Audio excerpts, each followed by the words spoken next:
Hello everyone, and peace of Christ all of you. Please invite your friends. And today we have again an important topic about the amazing person, the most gentleman, the most polite, the most decent, the most honorable, the most truthful, the most... I'm out of most. The most idiot. So today we are going to talk about the one, the Muslim they call he is the most in everything.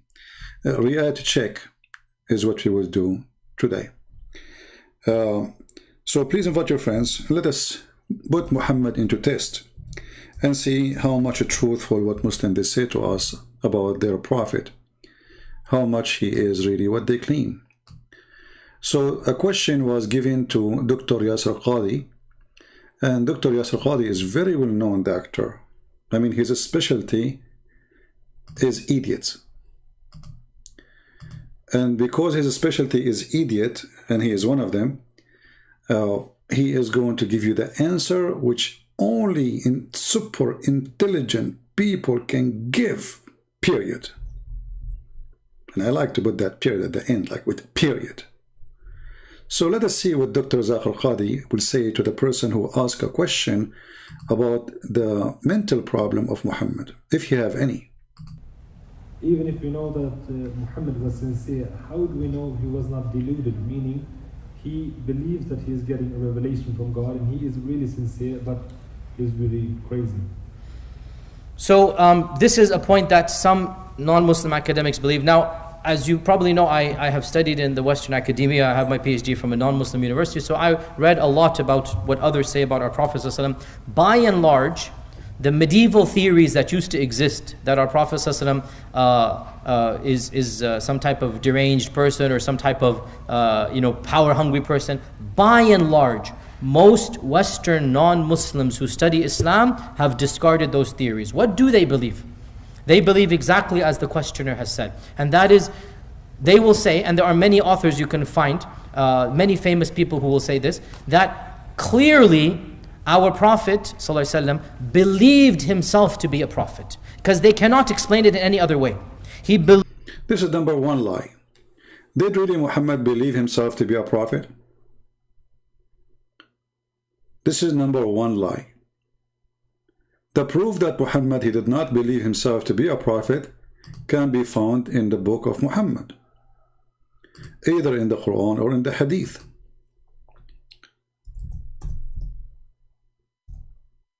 Muhammad, he tried to commit suicide many times, and the reason for that suicidal mission, that Muhammad, he don't believe that he is a prophet. Read carefully with me, and you will see how we can get them busted right away in the first few seconds of their lie. It says here that Waraq ibn Nawfal, he died, and the divine inspiration was also paused for a while. And the Prophet became so sad, as we have heard. He intended several times to throw himself from the tops of the high mountains. And every time he went up to the mountains in order to throw himself down, Gabriel, which is supposedly the angel, Muhammad, he called him Jibril, even the name he got wrong. Jibril, he said to him, "O Muhammad, you are indeed Allah's messenger, in truth." Whereupon his heart would become quiet and would calm down and would return home. So how to return Muhammad home? How to make Muhammad not to think about continuing his steps to jump from the top of the mountain? Jibril says to him, "You are truly a prophet. Don't do it." Which means Muhammad, he want to jump from the mountain because he don't believe he's a prophet. And then it says here, and whenever the period of the coming of inspiration used to become long, he would do the same as before, which means he tried to commit suicide again. So here how you see how those who claim to be doctors, they lie about the mental situation of Muhammad. You know, ask yourself a very simple question. If Muhammad was sure that he is seeing an angel, and if Muhammad was confident that he is speaking to an angel, why Muhammad will try to kill himself? And the angel come to him to say to him, you are a messenger. Truly you are a messenger. And then that will make Muhammad calm down and he go home. The angel, when he come to him, he did not say, don't worry, God will make you victorious. No. He did not say, don't worry about those who hate you. No. He did not say anything. He said, for sure you are a messenger. That's it. The angel, he knew the problem, supposedly. That Muhammad, he don't believe himself to be a messenger. And here you see this clear sign of mental illness. Because this guy already received revelation many times. And the angel just come to you. Let's say this is the first time Muhammad, he tried to commit suicide. And the angel appeared to him in the mountain and says, don't do it, you are a messenger. Okay. Why Muhammad tried to do it again and again and again? Read with me carefully. After he said to him, the angel, when Muhammad he try, and he go to the high mountain, and every time, do you see the word every time? When somebody says to you every time, he went up to the top mountain in order to throw himself. So this is a normal behavior Muhammad used to practice. Many times, Muhammad go in the top of the mountain, many time, and the purpose is to kill himself. And each time, the angel appeared in front of him, and each time the angel, he said to him the same sentence. O Muhammad, you are indeed Allah messenger. In truth. This is the only sentence he said to him. The result of that sentence, Muhammad, he cooled down. He calmed down and he go home. And then Muhammad, he do it again and again and again. And each time, the angel, he said to him the same exact sentence. Isn't it, this is a clear sign that this man is suffering from mental illness?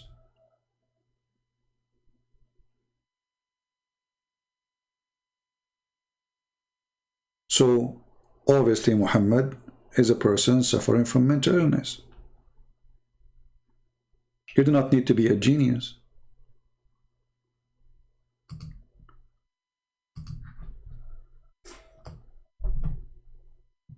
What Yasir Qadhi answer is? Listen carefully, and you will see why we say that this guy is a fool. You see, the problem is Muhammad, not only he is the only fool, even those who defend him, they are more fool than him. Listen to the answer and how he defend him. Believed himself to be a prophet. He was sincere in his own belief. They have to acknowledge this. How he was sincere? Muhammad, he said to the Muslim, you can have 4 wives, he can have as many as you want. He said to the Muslim, you can do this and that, but he can do the opposite. How he was sincere. The best of the booty, the best of the women, as much as he wants from wives.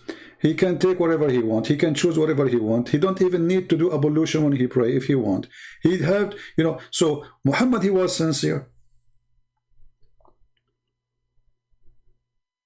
A sincere man, he give a law, he follow the law, but Muhammad obviously is above the law. The law of marriage was the same for Moses, the same as for the rest.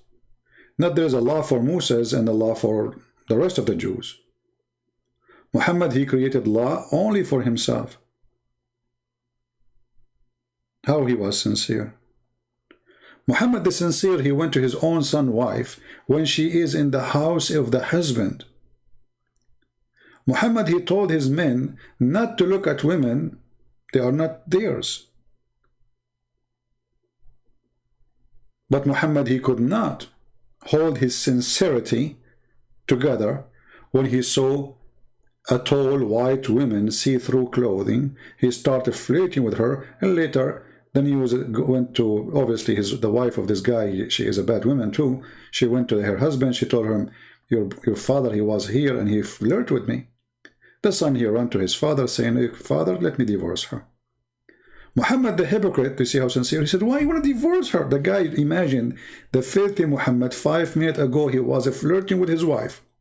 And now he is saying to him, why you want to divorce her? Keep her, man. You see how sincere he is? Do you see how sincere? And imagine all those stories are in their books. This is not stories written in the books of the Jews and the Hindus, the Buddhas. This is Islamic books approved by Muslims. He was very sincere. Muhammad, the sincere man, he have the best of the booty. Muhammad, the sincere man, the booty including women and money. Muhammad, the sincere man, he is above the law. Muhammad, the sincere man, he told his men how to do ablution, but he don't do ablution. Muhammad, the sincere man, he says, you don't do poo-poo, turn your ass to the Kaaba. He was doing it. So everything Muhammad, he said to his men to do, he don't follow. And the funny, the Muslim, there is a sect of the Muslim, big one. It's called Sunni, which means they follow the steps of Muhammad. But the fact they don't, because how you can follow his steps without doing what he do? As an example, when they say we are Sunni, it means we do the same as Muhammad. Okay, can you marry as many women as you want as Muhammad? They say no. This is only was for the Prophet. A prophet who make a privilege, and his privilege is about his pocket and his penis, obviously he is not sincere. Because all the Prophet privilege is from the waist and down. His pocket, his penis. It's not about how nice he is.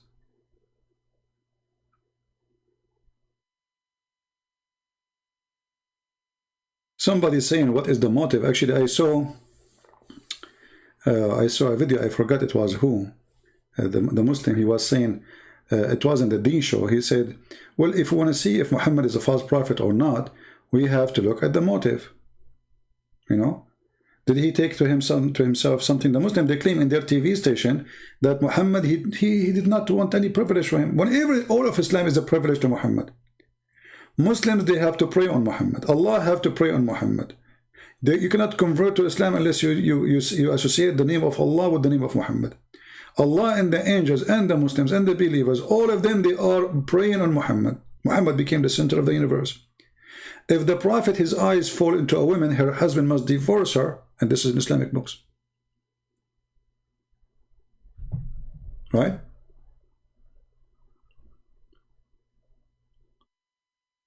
Okay, we have Mr. Muslim here, just to show you how Muslims, they try to defend their Prophet, but they always fail to defend.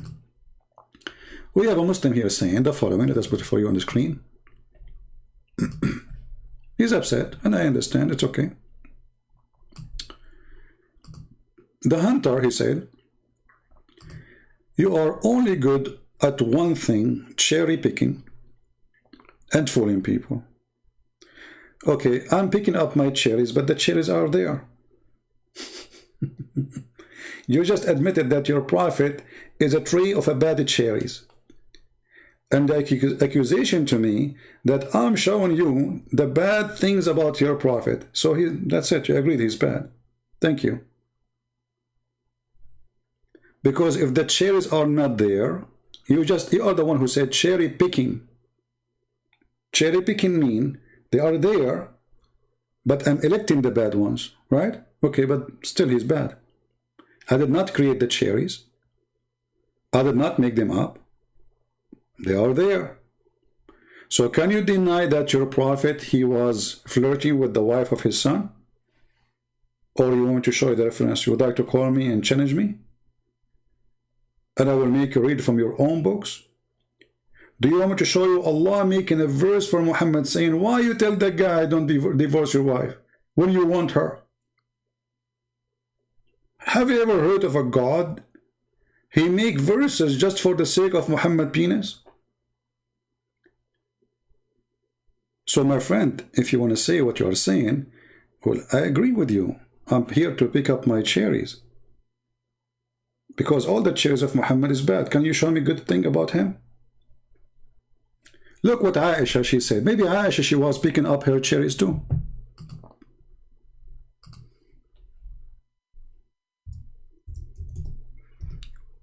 Right? obviously, Aisha, she is picking up her cherry. Look what Aisha, she said. And this is Aisha al-Bukhari and Sahih Muslim. So it is very authentic. I felt jealous of women who offer themselves to the Prophet. Hold on. Muhammad, he made chapters in the Quran or verses. It says that Muslim women, they can offer themselves to the Prophet. Why? What does this have to do with God? Why your mother, Mr. Hunter, or your sister or your daughter, she have obligation to offer her private part to the Prophet? Are you there?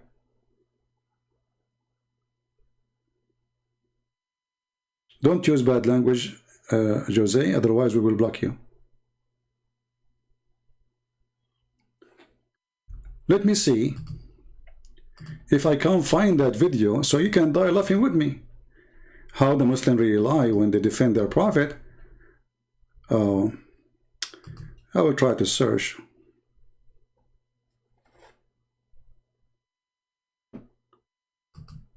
Let us see.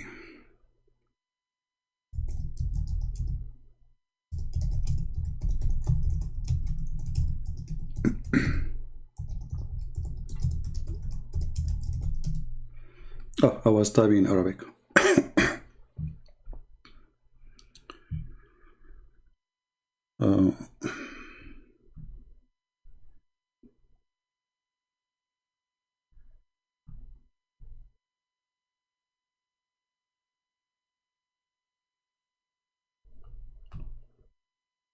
I need to remember what was the true fact about, okay, how we can be sure Muhammad, he was true prophet.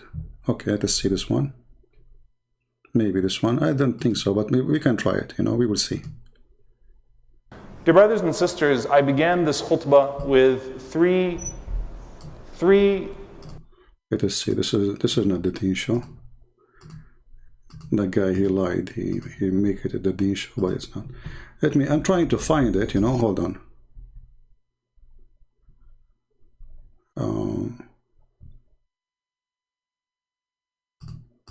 But anyway, the guy, he says, let us see if Muhammad, he have his own privilege, if he created his own privilege.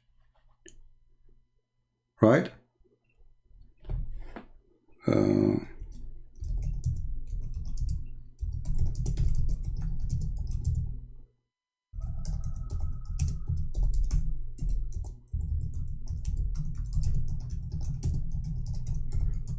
I'm just trying to search it. Maybe we can find it.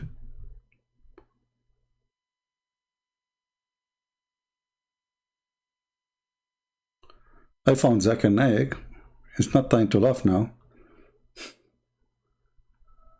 Oh, hold on. I found this guy. His name is Sabil Ahmed. How to be sure that Prophet Muhammad was a true messenger. You remember this guy, Potato? Assalamu alaikum. Okay, hold on. Let us go until he talk. I don't want to play it all. People call us and ask us questions. And one of the questions that people ask is that, yes, you know, fine, we believe that you guys have a book called the Quran. We believe that the Quran has solutions. We believe there may be prophecies in the Bible. But how do you know this person who you claim to be a prophet was indeed a true prophet? How? There were many people before him who claimed to be prophets, and many people who came after him who claimed to be prophets. Okay. So why do you take him to be the last and the final prophet? Why? And a prophet to begin with? Why? So I will provide, inshallah, 5 different evidences Five. Give us to 5. prove and to show that Muhammad, peace be upon him, when he proclaimed that he was a prophet, he was indeed a true prophet. Indeed.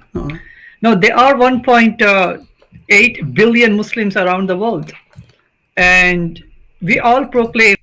In the previous video, this guy, he said 1.6. In 2 weeks, they jumped 2 billions. Anyway, go ahead. I mean, 200 millions. All right. That he was a prophet, and we also take other prophets before him, and we say that each single one of them, they were appointed by God to bring God. Give us the reason, man. Let me move this. You know, I want to see the reason. I'll go. Give me a speeches now. Give us the reason number one. Reason number one. Come on. That he ever lied? That he ever broke any promises? Huh? He never lied? Muhammad never lied. Muhammad never lied. Let us see if this is true or not. Never broke any promises. Let us go to the Quran.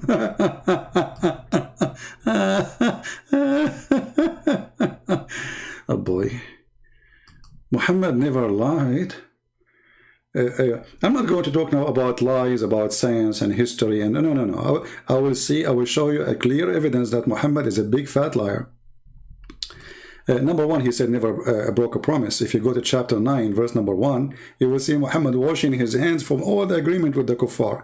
He lied to them until he is strong, but I say, okay, this is a war, let it go. But let us see Muhammad the liar. Muhammad, he says, a Muslim, he can lie in 3. A Muslim, he can lie in 3.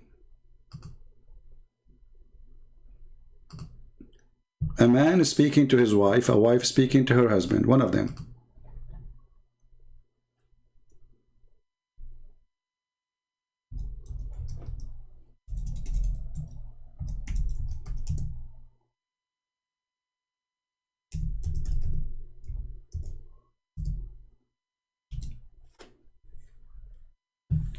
Let us see.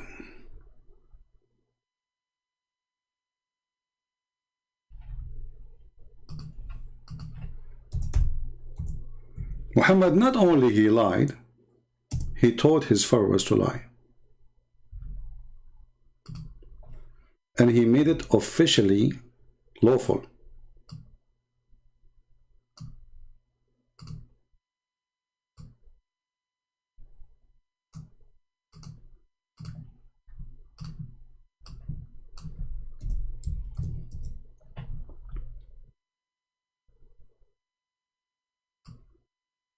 Do you see it?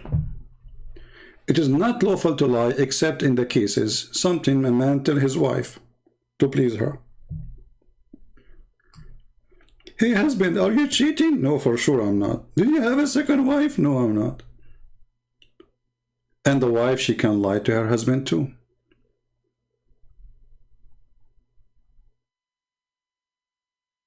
Read carefully. Not only the man, he can lie to his wife. So Muhammad established the biggest reason for divorce in the world: lying. That's why Islamic families is extremely broken. Read carefully. I did not hear the message of Allah making intrusion on anything that people say finally falsely except 3. So people, they can see falsely stuff in 3 matters. The Messenger of Allah said, I do not count as a liar a man put things right between people.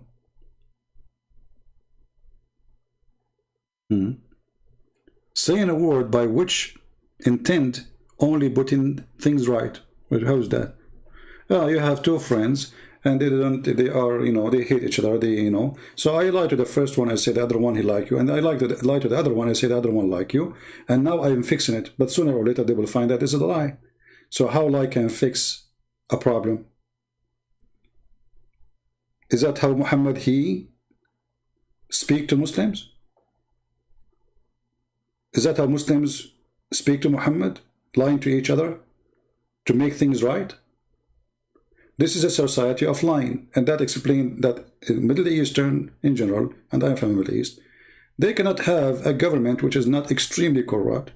They cannot have a society is not extremely corrupt. The most corrupt, actually, I can say that Middle Eastern society is the most corrupt society ever. It's a society of lying. Lie is the bread and breakfast.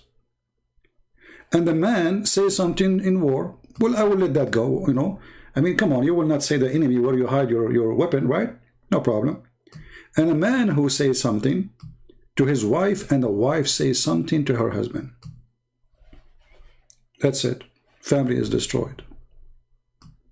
A man, he can lie to his wife. A wife can lie to her husband. And this is how we can make things right in Islam. So, did Muhammad lie to his wives? Let us see.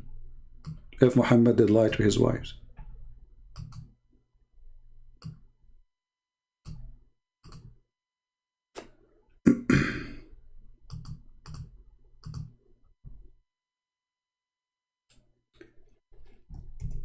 Read with me and let us see how Muhammad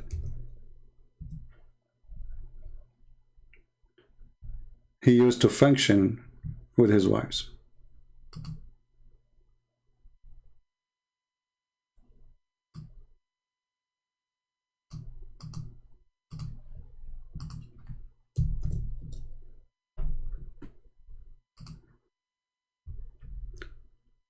Muhammad was the most evil husband ever. When the wives go against Muhammad because of his mistreatment, because of his deception, because of his cheating, Muhammad always make a verse claiming Allah is speaking to him. You see, actually, before we play that video, we were showing you that Aisha, she is speaking about that she felt jealous of the women who offered themselves to Allah Messenger. Imagine if you are a female, you are married to a man, he make a chapter in his holy book saying any woman she can take off her panty to sleep with him. And why is that? Because he's a prophet. And why a woman she have to give herself to a prophet? Because Allah, he want the prophet penis to be happy. Happy penis mean happy prophet, and happy penis of prophet, that's mean happy Allah. So the happiness of Allah is coming through the happy penis of Muhammad. So women, they're coming, they are lining up to offer themselves to Muhammad. But why women they do that? You know, those poor women, they want support. If they offer themselves to sleep with this man, he's a prophet of Allah, he's like a king for them now. She will get free food, free shelter, free protection. You can imagine your boyfriend is the big guy, the gang, the cartel leader. So women, they are coming lining up and they are offering themselves to Aisha, to Muhammad. And then Aisha, she said that Muhammad, he received a verse from Allah. Look, not only Muhammad, he received a verse from Allah to sleep with them, he received verses from Allah says, if you don't want one, like if someone, she don't look good, someone, she is old for you, you don't like her, you can differ. Look at this. Then when Allah, the exalted, the glorious, revealed this, you may differ any of them as you wish, and take yourself any to you wish. So Muhammad, he made a mistake. He says any woman she can offer herself to me. Women, they start offering themselves, and many of them, they are old. Muhammad, he don't want the old. But now he's in trouble. He said, offer yourself, I will take you. So Muhammad now, he have to make an exit where he can choose only the beautiful, the young. So he made a verse says, Allah said to me, you may differ any of them you wish, and take yourself any you wish. It's a shopping. And they say to us, Muhammad, he did not lie. Can you really believe that there is a God? He said to Muslim men, you cannot do what Muhammad doing. Only Muhammad, he can do this. Only Muhammad, women, they can offer themselves to him. And only Muhammad, he can reject and he can accept the one he like. And those verses have nothing to do with God anyway. I mean, what does have to do with God? What this will do to Islam? What those verses have to do with Allah? Why Allah is involved? Why Allah, he put his nose under the skirts of women, sniffing there, which one is good for the Prophet? So Aisha, she said, I feel jealous. So look what she said to him. And if you desire, this is what Allah saying, and if you desire any of them, you set aside, you know, and then no sin chargeable to you between two brackets. No, obviously this is a sin, obviously. But Muhammad trying to cleanse himself, saying, Allah told me, it's not my fault. It's not about the penis of Muhammad. No, this is God, my friend. God, he want the women to offer themselves. And God told the women, let the Prophet choose between you, take off your panty, and I will choose the one I like. It's God, it's God, it's not him. Muhammad is just, actually Muhammad, he hated the brother. Aisha, she said, it seemed to me that your Lord hastened to satisfy your sex desire, Muhammad. You see here, it does not show the word sex, right? But we are talking about what? About sex. So Aisha, she is not a fool. She noticed that this God is a made-up God to serve the balls of the Prophet. It seemed to me, who said that? Aisha. It seemed to me that your God, Allah, exists for one reason. It's your penis. Where is Mr. Hunter? Was Aisha picking up her cherries? Or Aisha, she noticed the truth, that it seemed to me that your God, he is really there just to make chapters about your penis. Isn't it obvious? What does this have to do with God? All cult leaders, they share one thing: sex and money.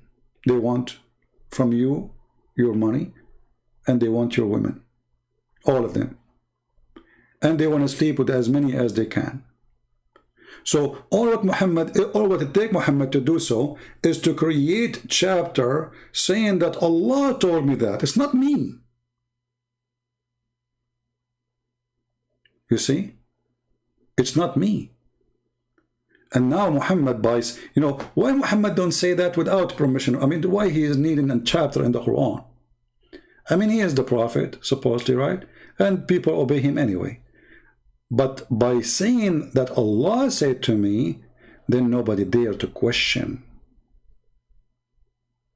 It's Allah.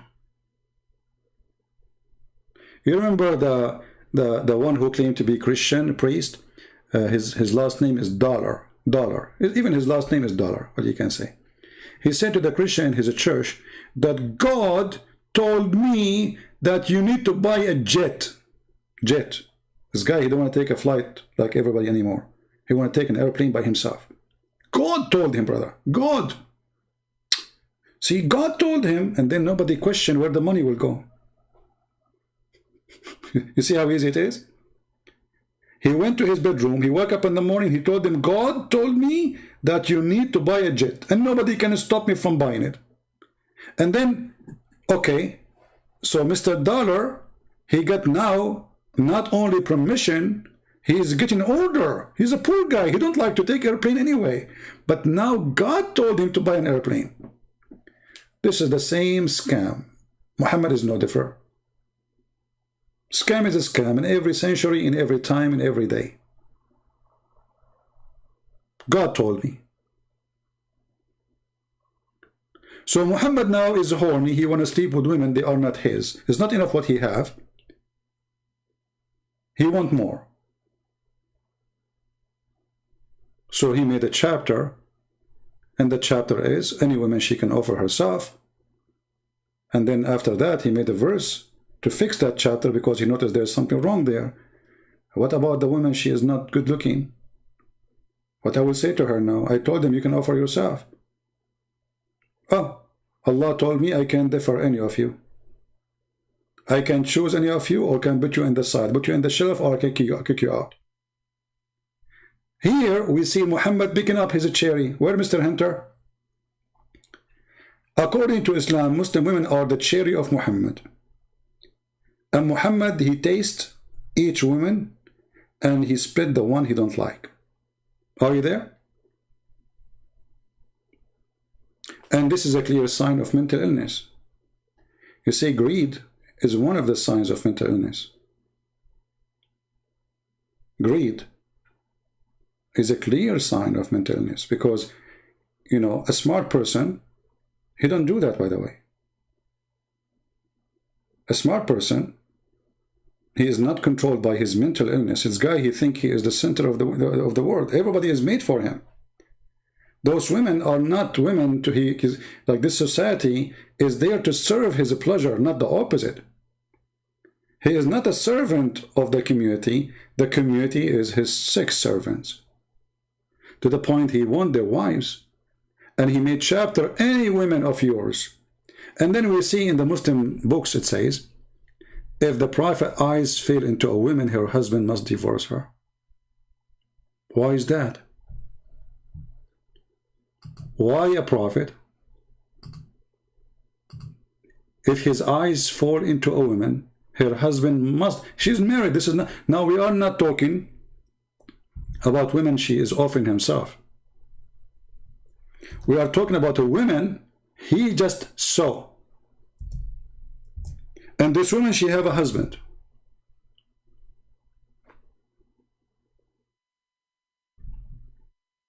And now the Prophet, his eyes fall into the woman, which means he liked her. What is the solution? The husband must divorce her.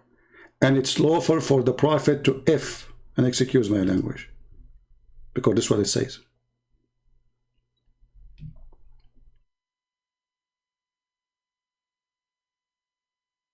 And actually there's tons of videos, by the way, in YouTube talking about it. They're proud.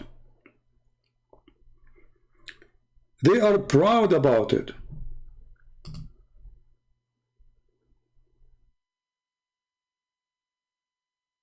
A clear sign of mental illness.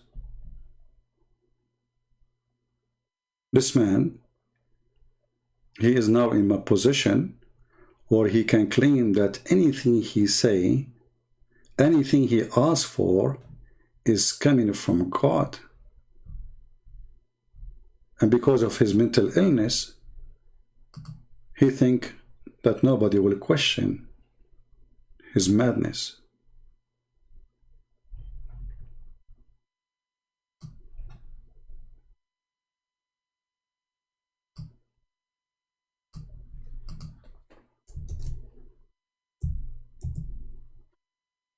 This is Tafsir al-Qurtubi,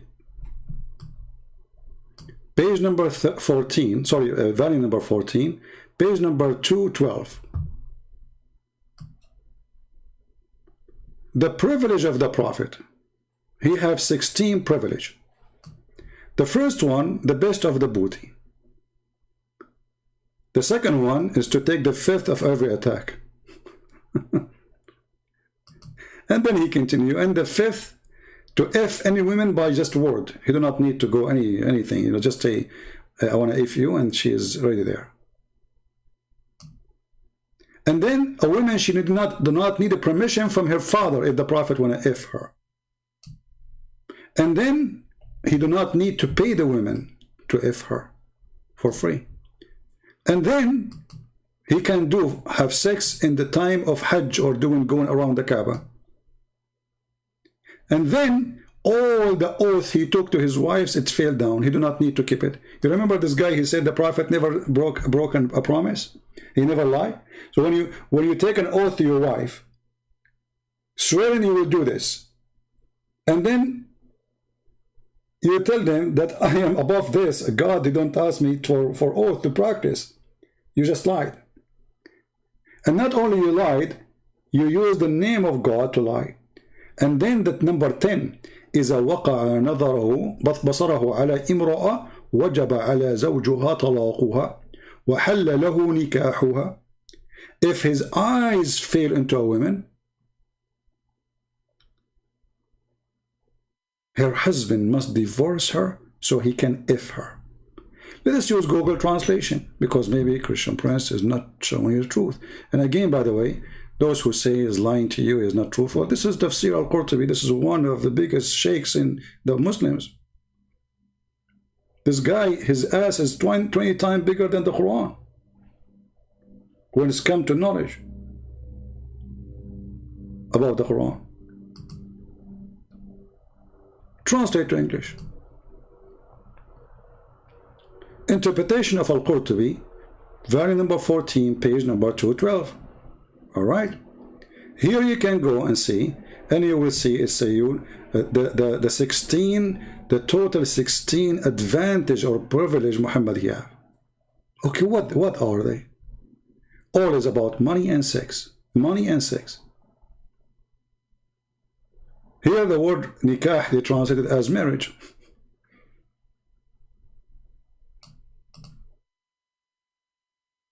Women, she can offer herself. The Prophet do not need to pay her. He can if her without paying her money. He can give an oath to his spouse and he don't need to keep them.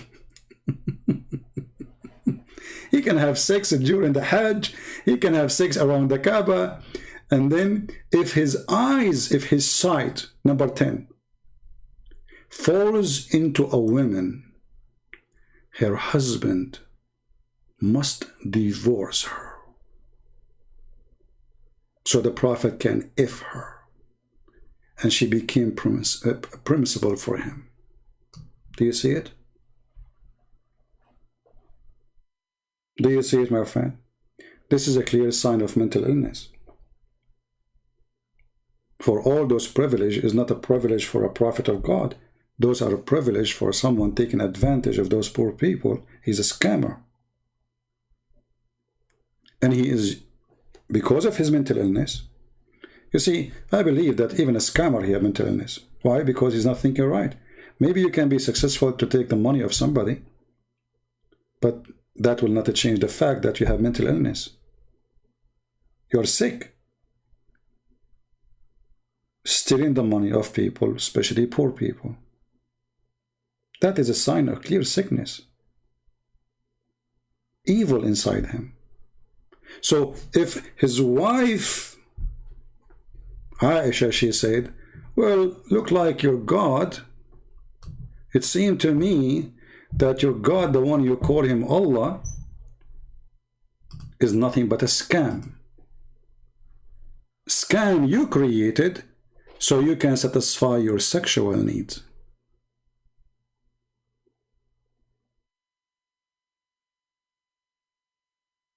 I challenge any Muslim to tell me what is really the religion name which the Prophet he make sexual privilege and money privilege about him. What is the name of that religion? Is that called Islam? Why you don't go on TV and tell people that the reason Prophet of Allah, he is a prophet, he never broke a promise. Well, all his promises are broken. Here we go. He take an oath to his wives and he do not need to keep his oath. That means he's a liar.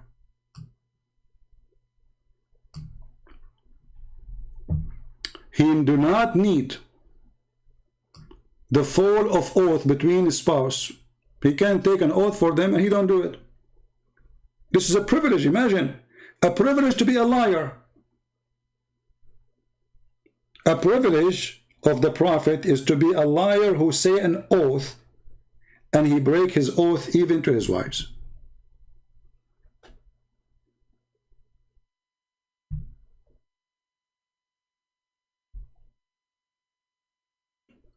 And not only that, Muhammad, he made a chapter or a verse that nobody can marry his wives after him.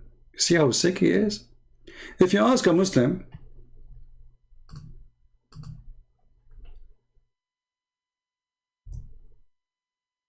can the wife of Muhammad, any of them, marry after the Prophet?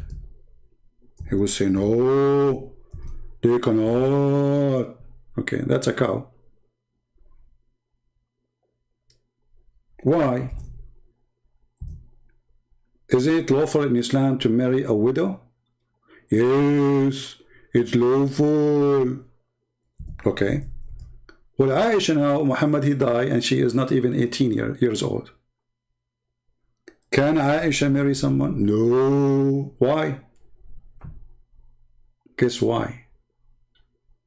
Because the sick Muhammad, he don't even want those women to live after him. He wants them to be a property.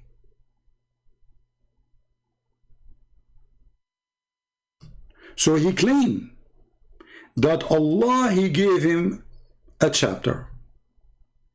And the chapter says, don't if the wives of the Prophet. If you do so, you are hurting him.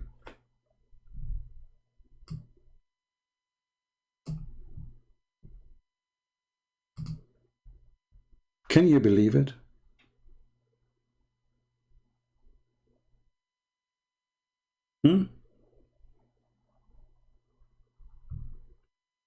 Read carefully.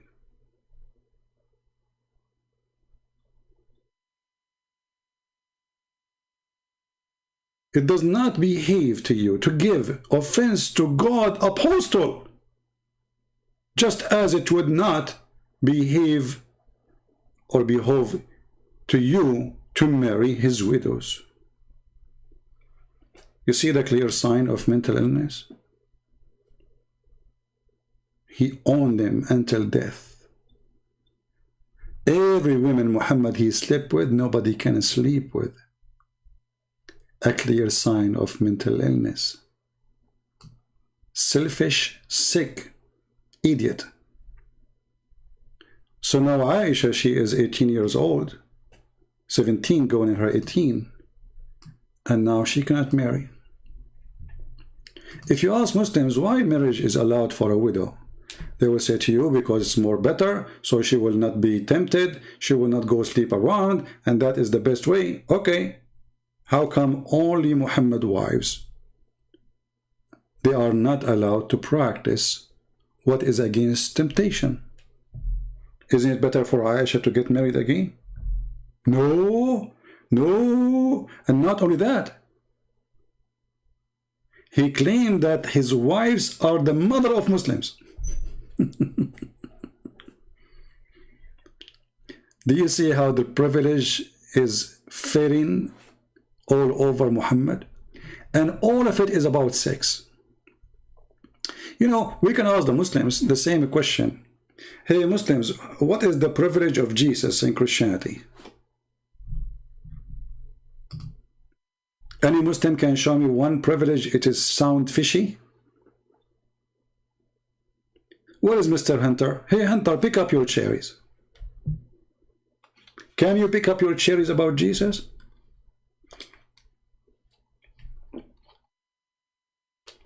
What is the privilege of Jesus compared to the privilege of Muhammad? Can you show me a privilege which sound bad? Or even if you have any privilege? Did Solomon have 700 wives? My friend Solomon, he was not a good man anyway. You're an idiot. Who said that he was a good man? Who said, did God say to him, go and marry 700 women or 1,000 women? Solomon and even his father, they were doing what kings do. That is a stupid claim. Can you show me where God says to this man, go and do this? If you go actually read, you will see the Jews are attacking those names. God reject even their money to be in the temple until they repent. So we have a huge difference between this and that. There's someone he repent, ask God for forgiveness for the sin he do, and there's a guy he make God is the reason for his sin. And God told me to marry as many as I want. Did Solomon says God told me? Can you show me the verse? Is it God who told Solomon to go and marry women as he like? I'm waiting for your answer. I'm showing you your prophet saying, my God told me. All the privilege I showed you, Muhammad, he claimed it's coming from his God. Can you show me the privilege of Solomon coming from God? You cannot.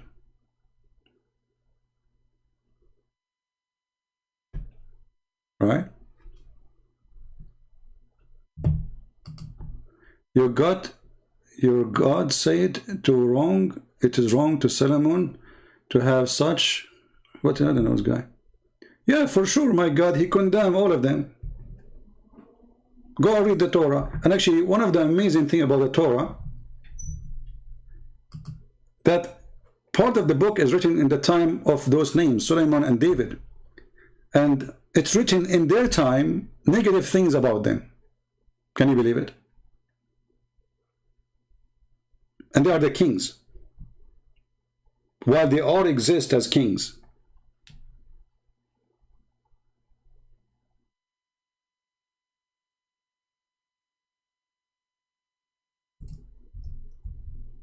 Any Muslim have anything to say? So here we have verses from Muhammad claiming that his God, he gave him those privileges.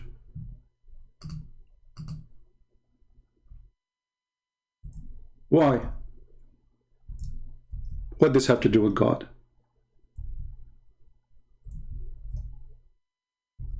The Bible speaks about sin, the sin of those names.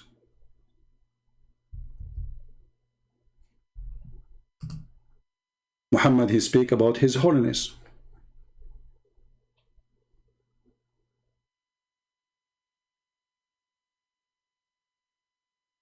He broke the law.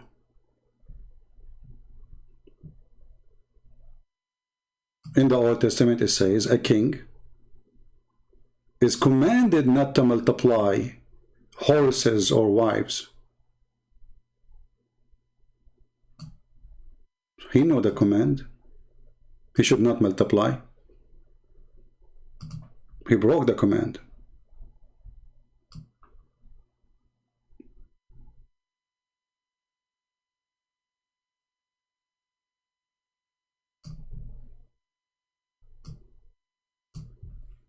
Do you see it?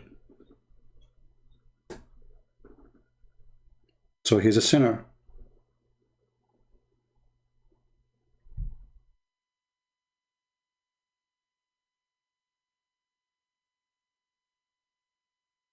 Any Muslim? Muhammad, he do the opposite, but he claimed that Allah, he told him to do that.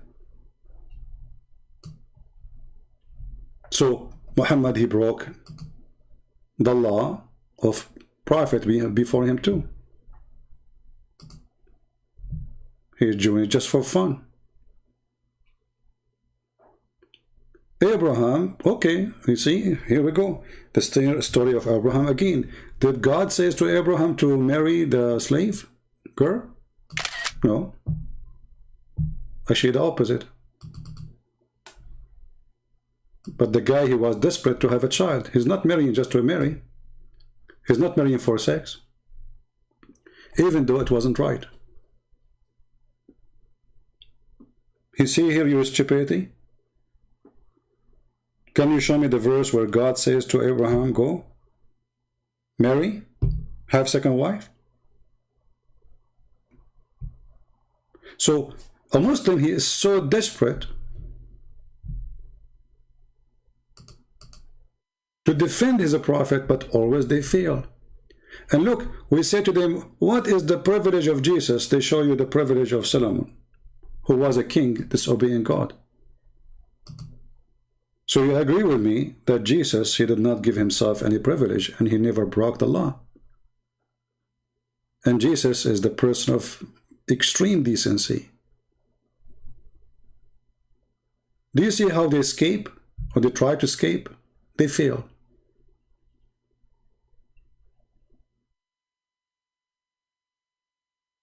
If Jesus want to do what man do, and he is a person of a scam like Muhammad, how many women they would love to marry Jesus? Can you imagine? Just a thought about it.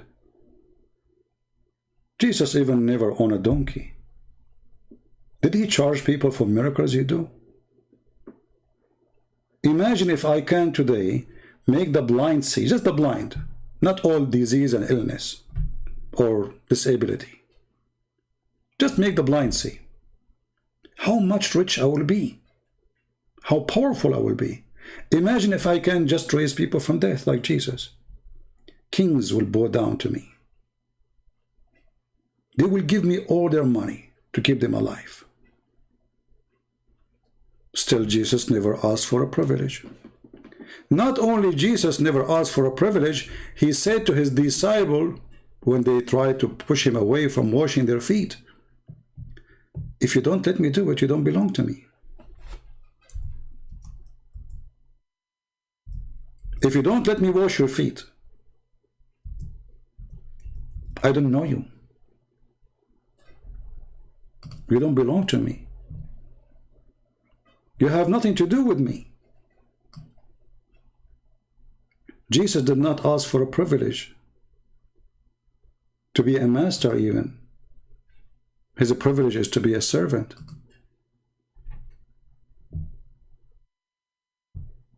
You see the huge difference of what we are talking about? While your God Muhammad was making chapters and verses about his penis and his testicles and his pocket, Jesus was busy making the blind see, the dead alive, the sick healed, and he was washing his followers' feet.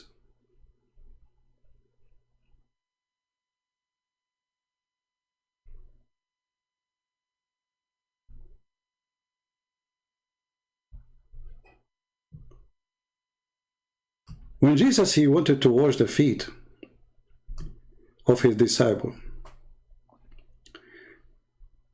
Simon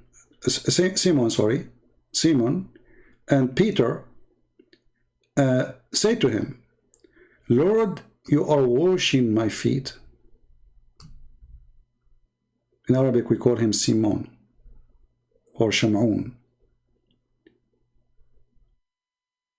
Jesus answered and said, what I'm doing to you, you do not understand now, but you will know after this.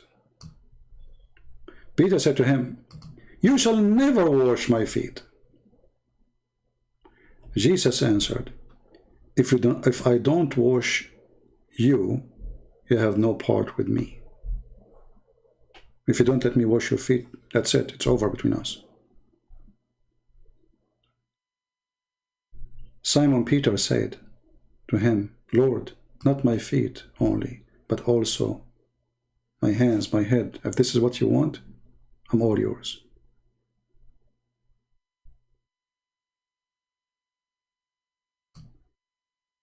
That is my Lord, my friend.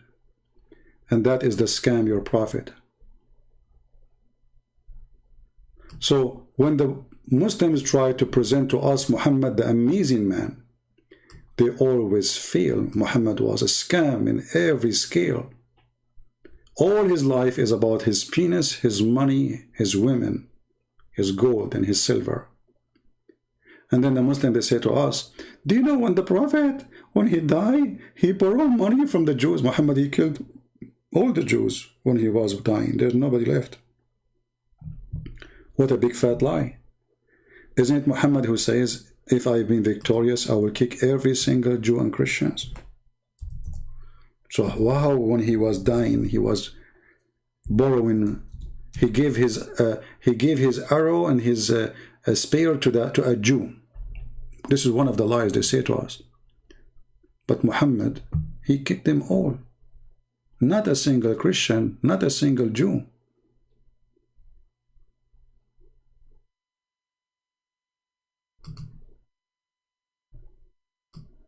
Until now, there is no single Christian or Jew in Saudi Arabia. He is a citizen. Why? Because since then, they killed all.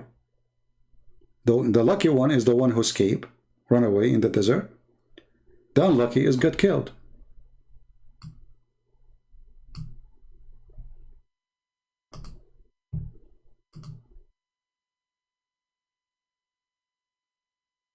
Do you see it? Somebody saying, CP, why you compare between Jesus and Muhammad? I'm not comparing, my friend. We cannot compare between God and the devil. This is not compare. We are showing the difference between the darkness of the evil, satanic Muhammad and the light of God. We are not comparing. There's nothing to compare. Everything about Jesus is amazing. Love your enemy. Who 2,000 years ago somebody coming and saying to us, love your enemy. You cannot even say it now. That's out of any statement. You see, they start quoting for you philosophy and yoga, and you see, like, this guy with his name Sadhguru accepting the other, and then he go flag my videos, Sadhguru. We need to learn how to accept each other. Then he go and flag my videos. See how the scam work? It's the same as Muhammad. Jesus in the cross, he said, forgive them, Father. they do not know what they are doing. See, many can make good speeches, including me and you. We need to forgive people. Jesus told us forgive everybody. And then when something happened, we start cursing left and right, and maybe we'll grab our gun and shoot. But Jesus in the cross, he said, forgive them, Father. Who? Forgive who?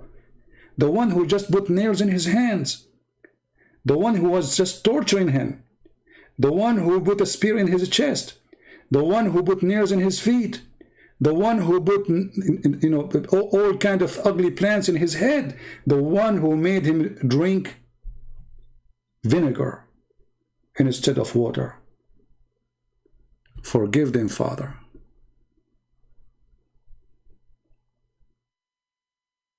What Muhammad he did? Muhammad says, kill them wherever you find them, cut their fingertips. Even Muhammad, he is a torture, horrible movie person. Muhammad, he claimed that his God told him.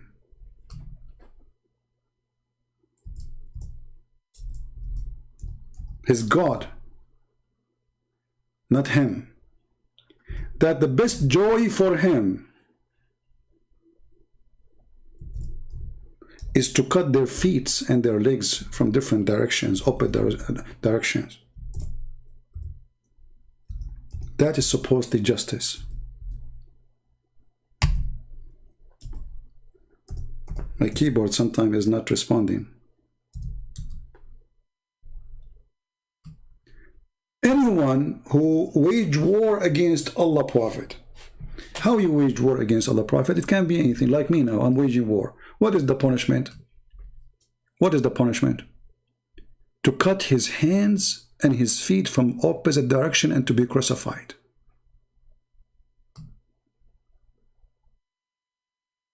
The one who waged war against Allah and his apostle, what we do to them?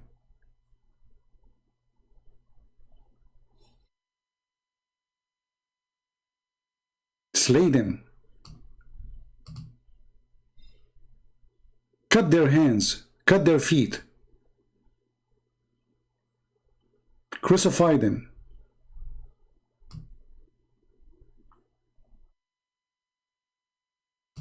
That is Muhammad.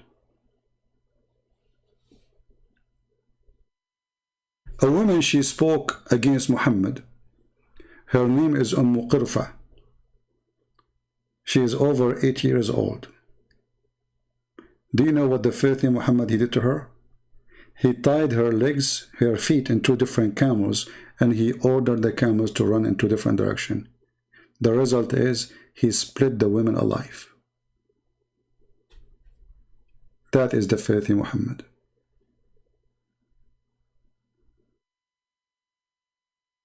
Right? A Muslim saying, didn't Jesus say, slaughter your family alive if they are non-believers? How are you, Qasim? Do you like to call me my friend? And I will make you read it live on air, so everybody will laugh with us. Let us take a screenshot of what Mr. Qasim he said.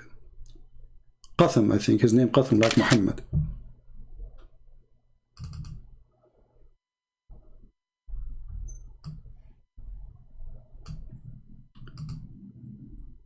A question to Mr. Qasim. Do you dare to call me and to read what you just gave me? Or you don't?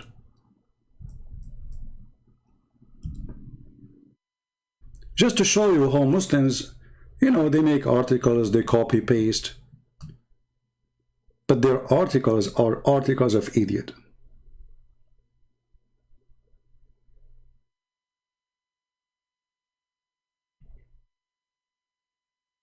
Can you show me the reference so we can read together? Do you like to call me?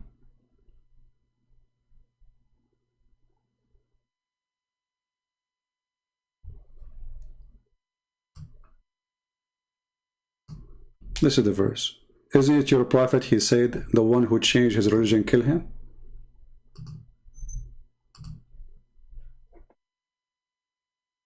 The one who changed his religion, kill him. Those are Jews. Changing religion for them is a change of ethnic. You are not a Jew no more. You are out of us. And your prophet was trying to copy the Jews.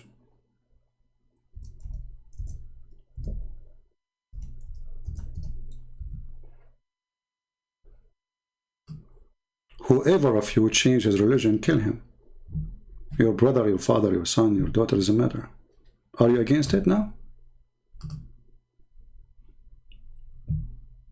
Qasim, are you against it? Is that bad? So you are showing me something bad, right? Thank you very much. If that is bad for the Jews to do, then it's bad for Muhammad to do. So you confirm to us that Muhammad is bad. For the Jews, it was way more than just religion and God. For they are trying to preserve their nation. For God, He is going to punish them if they are not following Him. So what they do is say the one who will try to take us astray and get the anger of God on us, we are going to punish them to keep our society clean from worshipping pagan. Your prophet, he was a pagan, still kissing black stone, still go around the Kaaba, still he believed stone erases sin, still he take what the Jews say is the one who changed the religion, kill him. Right?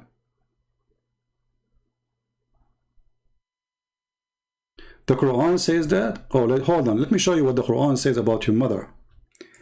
Qasim, you are a coward like your prophet. I just showed you what your prophet says. Whoever changes religion, kill him. But as long as you mention this, just to show you guys how they lie to you.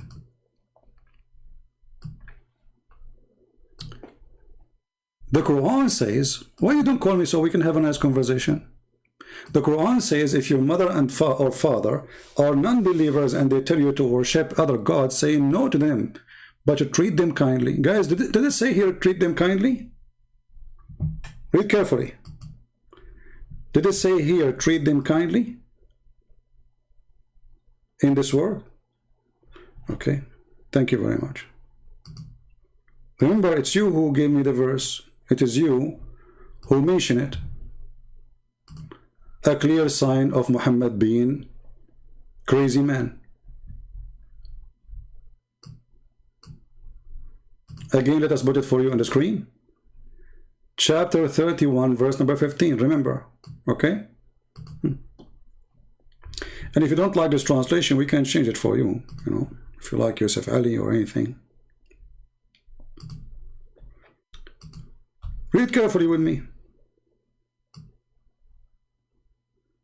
You are the one who said chapter 31, verse number 15, right? 13, 31, 15. This is 31, 15. Where it says,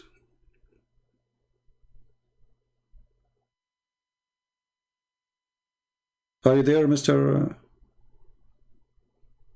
Let me see if the chat is running.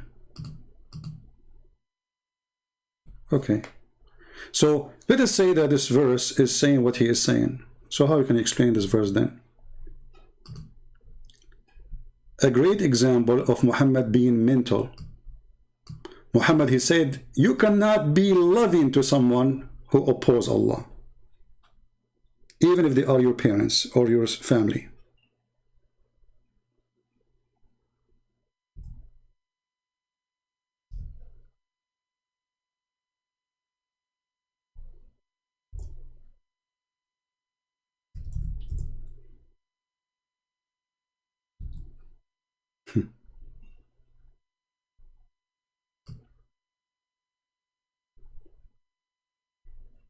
Let us see.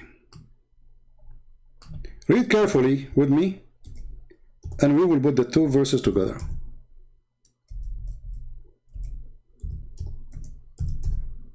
Remember, it is you who chose that verse for me, not me.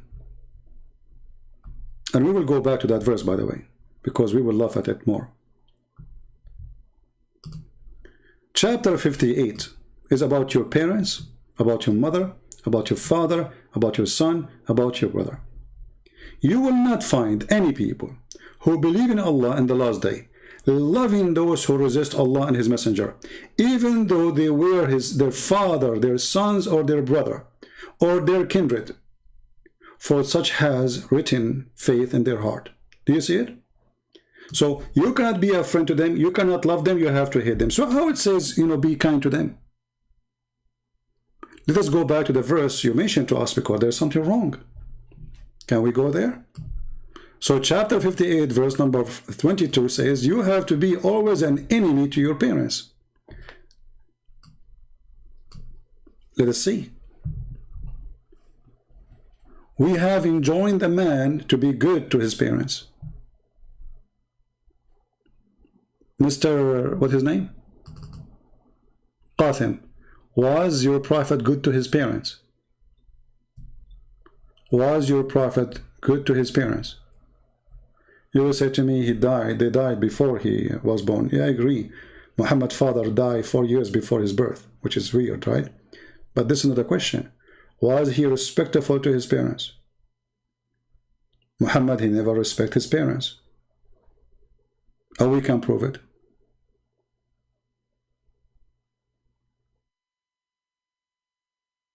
Muhammad, he said, if a Muslim, he don't say the prayer before intercourse, Shaitan will be doing the women, and the son will be harmed by Shaitan, which means he will be the son of Shaitan.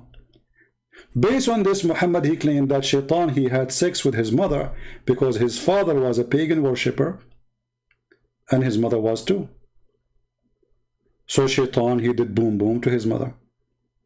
Muhammad, he claimed that his father and his mother are in hellfire.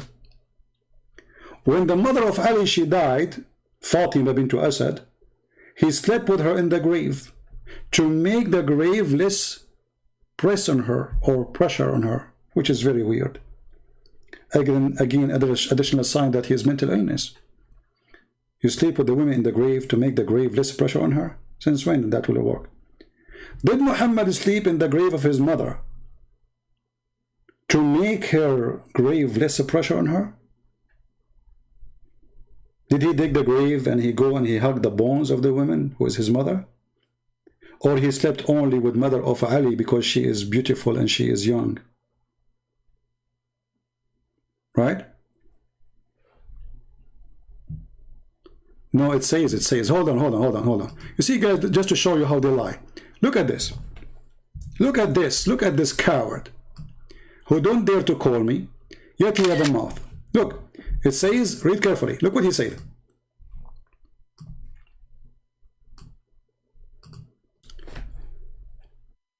It doesn't say your mother, it says your brother and your father, and it says you cannot take them as a friends. My friend, everybody is laughing at you. It says you will not find anyone who is a believer is good to his parents. Aba'ahum, you see the translation here says to you, just to show you how stupid you are. Aba'ahum, their parents. The translation here says the word father. Aba is for the parents. And their sons, and their brothers. So, if you're a brother, if your father, if your mother, and you know, I will go with you. Guys, the Quran doesn't say your mother, it says your father only. Did you see how stupid you are? So, you cannot be nice, you cannot be nice to your father, you can be nice to your mother? Is that what you're saying? It's obviously saying to you, you cannot be loving to any of them, the whole family. Not only that, it says all the tribe. Oh, ashiratahum. All the tribe, not only the father and the parents, which mean your grandmother, your grandsister, your auntie, everybody. You see the lie? So you cannot be loving, but Jesus says love your enemy. Jesus said, love your enemy. Here you cannot be even loving to your own mother and your own son and your sister and your own brother. Do you see it? Now, I want to go with you now. How come there's two verses contradicting each other?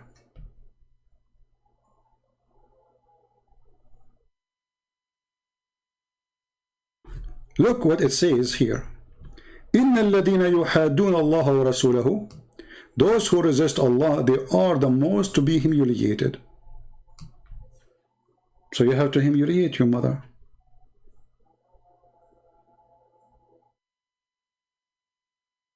Abba mean father. Abba mean father. I know Abba mean father. This is not even not Arabic. We know that. But Aba'uhum, when you say in general, that's mean their parents. But I will go with you. Let us say your father. So you are saying to me, I can be good to my mother, I cannot be good to my father? I will go back to the verse you gave me. You see how stupid you are? This is a contradiction. This is the verse you gave me. It says, treat them kindly. Who? Both. Right? Does it say both? Is it for both or only for one?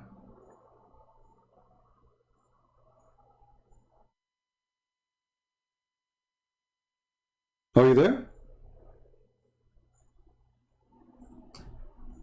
Was it only for one or only for both?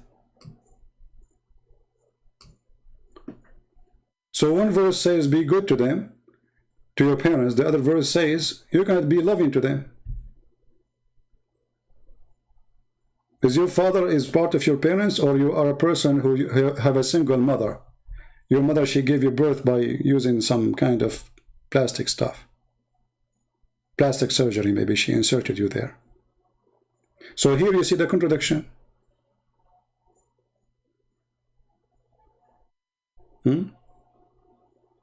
However, you will see that the one is talking here is even not God, supposedly. It's a guy, his name is Luqman. That's not Allah. Luqman saying to his son, we taught the man to be good to his parents, so be good to me.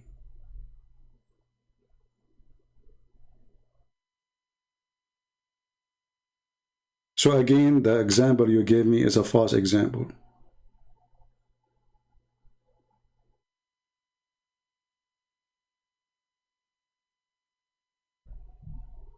Actually, the same chapter you gave me is one of the most funny, because Luqman, he said to his son, don't, the most voice Allah he hate is the voice of the donkey. What does have to do with the son of Luqman? His voice was a donkey?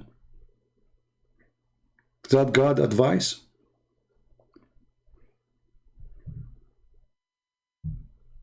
And when Muhammad, he said, whoever changes religion, kill him, that does not include your mother? I want an answer, Qatan. Whoever change his religion, kill him. Between two brackets, I apostate. So are you saying if a woman, she changes religion, her religion in Islam, you don't kill her? Because she is the mother of somebody. I'm waiting for your answer.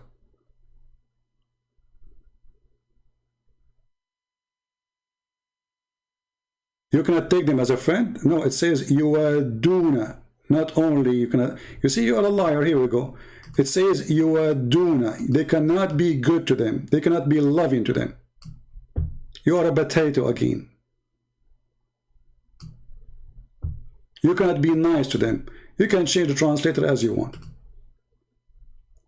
You cannot be good to them. Period. Read it and laugh at yourself. And you will not find any of the people who believe in Allah doing that.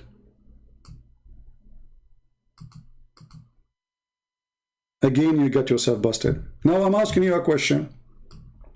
If a Muslim woman, she leave Islam, she is a mother of somebody, shall she like should be killed or no? I'm waiting for your answer. Who is a Muslim can answer? It doesn't say that in Arabic. Guys, it doesn't say that in Arabic. But do you know Arabic? Do you like to call me and tell me what? Okay, guys, it doesn't say that in Arabic. Can we go and read the interpretation? Beep, people, it doesn't say that in Arabic CP.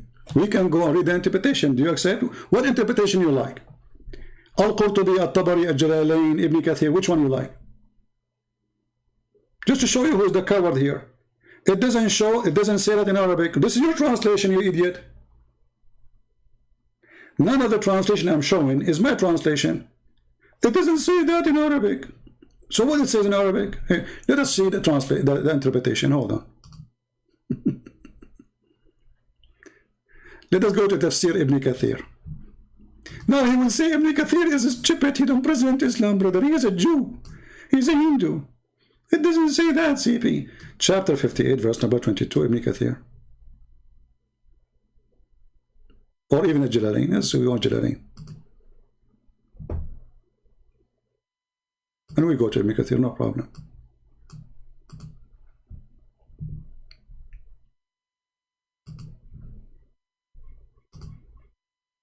Anyway, our topic is Muhammad suffering from mental illness. Muhammad suffering from mental illness. We will not change the topic, but we will go back. 58, the chapter, sorry.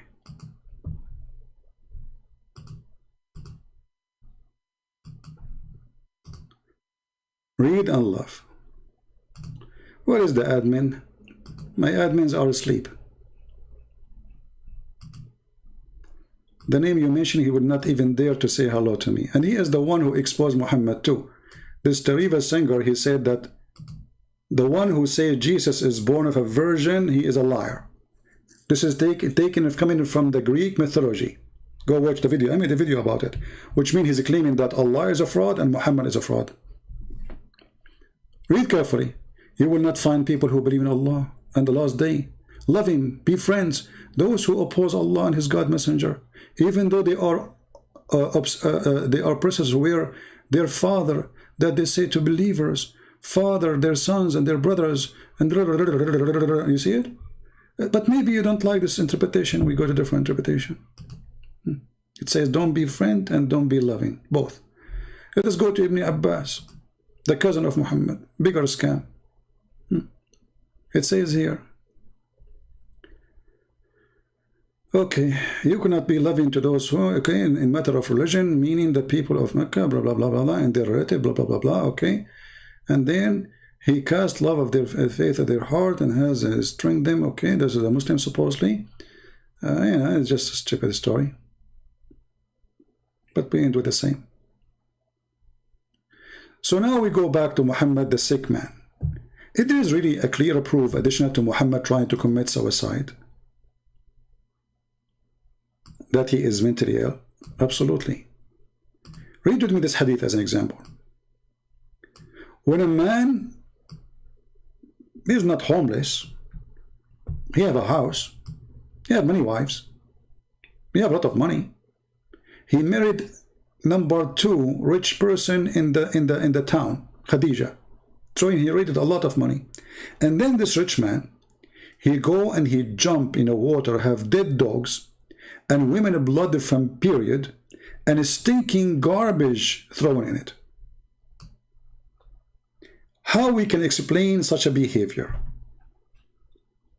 So we showed you Muhammad, the stinky man who goes after women, they are married. We showed you Muhammad, the stinky man who go after a woman, she is married to his son. We showed you Muhammad, who if his eyes fall into a woman, her husband must divorce her. We showed you the privilege of Muhammad from the book of Al-Qurtubi, and we gave you the interpretation live on air. We showed you Muhammad trying to commit suicide many times. All of those are from Muslim books.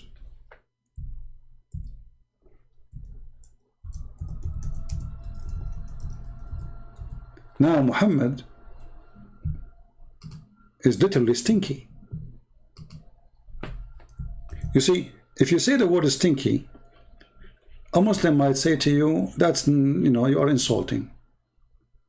Well, a man who shower himself with stinky garbage and stinky water and stinky sewage water, what we will call him, what he will be? This is the link for the hadith I showed you, or the interpretation from Al-Qurtubi book.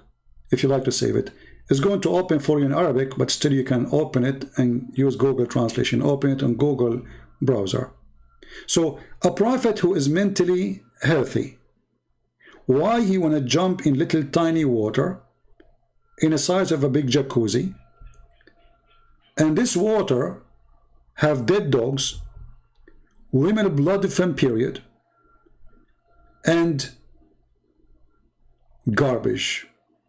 And the hadith says, not me, and this is the Muslim translation, stinky. All those things are thrown in the water where Muhammad now is taking his favorite beautiful shower. Right? Any Muslim can tell us why this is happening. Any Muslim? Who is a Muslim is willing to practice what Muhammad did? And by the way, this is described in details because we have the size of this water, we have the height of this water, so it's very small. Very small. It's smaller than a very small swimming pool. It's not even a jacuzzi. So imagine you are in a jacuzzi full of dead dogs. And remember, it doesn't say a dead dog. Do you see, guys? It doesn't say dead dog. It says dead dogs. Are you with me? The hadith does not say dead dog. It says dead dogs. How many? How many dead dogs there? The hadith did not say a woman menstrual clothing from period. It says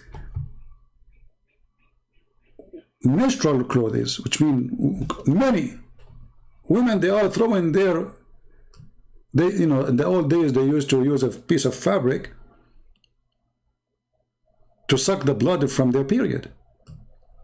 Many. And how much stinking things were thrown there? A lot. And stinking things, not stinky thing, were thrown in. Do you see it? The Quran says, "Be nice to non-believers." This is abrogated. You are a scumbag like your prophet. This is a clear sign of Islam being a scumbag religion. Because if Islam says, "Be nice to non-believers," then how Islam says, "Kill the non-believers"? Scam. When Muhammad was weak, he said things. When he gets strength, he killed them all. A clear sign of a scam. A thief. He knocks at your door, says to you, "I'm the cable guy. Let me get in to fix your cable." You say, "Okay, sir, go ahead. I will make a nice drink for you. I will make you some tea." You go to the kitchen, you come back, you have a gun, he put it in your head, he kill you, he take your money. That's Muhammad. The Quran says, "Be kind to non-believers." So how the Quran says, "Kill them wherever you find them"? Stupid idiot. Isn't it your prophet says, "I've been ordered to kill all mankind until they say there's no God but Allah, and they eat my hummus, and they give me their women so I can have sex with them"? So your prophet, he told you to be nice to non-believers. Is that what your prophet did? So what this is in the Quran here? You know, the purpose of this guy, by the way, to take us away from talking about the madness of Muhammad, but doesn't matter, we will go back, don't worry. Let us read together what Muhammad, he said. Muhammad was so nice to the point he kicked all the Jews and all the Christians from the Arabian Peninsula. I mean, he's very nice. Look how nice Muhammad. The Messenger of Allah said, "If I live, if Allah wills, I will expel the Jews and the Christians from the Arabian Peninsula." Now we prove that Muhammad was very, very, very nice. Isn't it clear? "I will be nice to you, Qatham.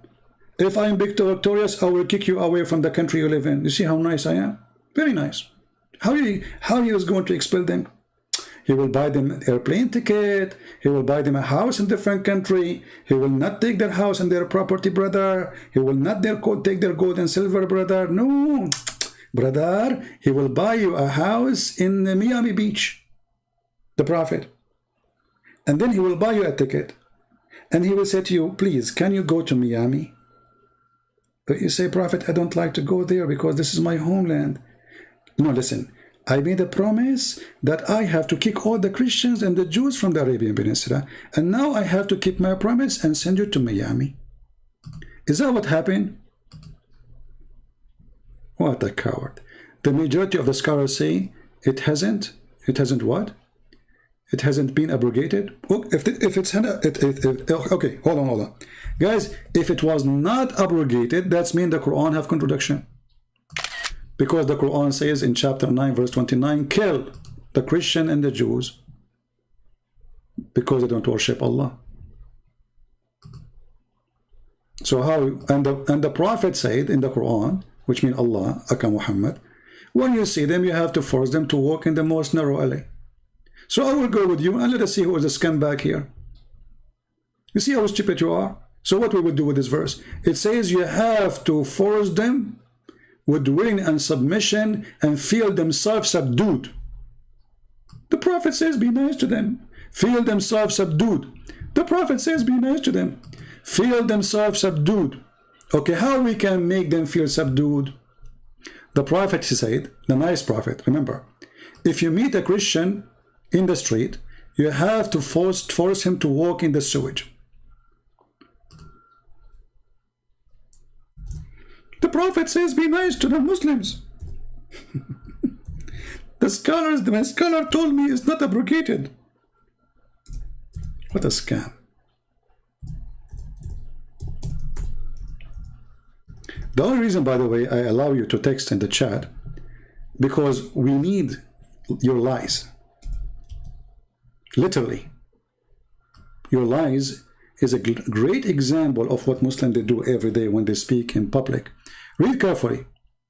This is the Prophet. He is very nice to the Christian, to the Jews, to the Hindus. Brother and sister, my name is Dr. Sabil Ahmad, and now I'm going to teach you about how peaceful the Prophet is.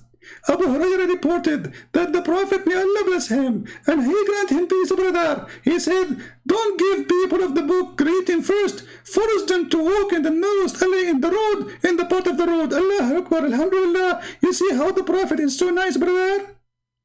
You see it? Ibn Kathir says, okay, hey guys, did this idiot just quote Ibn Kathir? Did this guy just quote Ibn Kathir? Let us go to Ibn Kathir. In 2 seconds, he will regret. He will say, I don't want Ibn Kathir. Potato like your Prophet. Brother, let me quote for you Ibn Kathir, brother. Let's go to Ibn Kathir.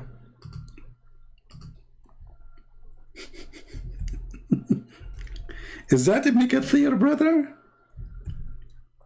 I mean, this Sabil Ahmad, when he talk, I don't know from which area the voice is coming from, but it's extremely funny. He don't sound like a male, doesn't sound like a female, but sound like somebody is farting.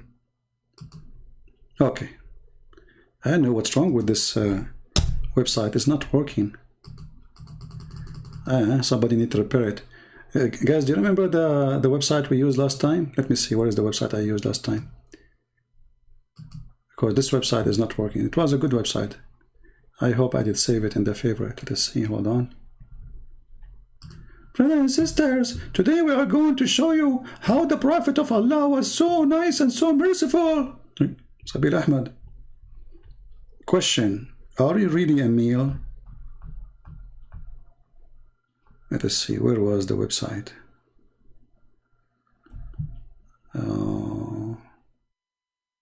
Anyone did save it? The website from last time for Ibn Kathir? I'm trying to find it. Did you even listen to what Ibn Kathir said? Yeah, I will show you what Ibn Kathir said. Okay, I will show you everything. I will show you everything Ibn Kathir said. Yeah. The Byzantine and the Jews, your prophet, he is the one who invaded them, you coward. It's your prophet who invaded the Byzantine. He is the one who said, attack the Byzantine, the blonde, so we can get the blonde girls. I will show you that.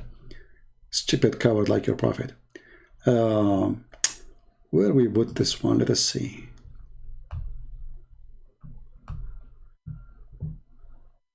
There is a website we used last time.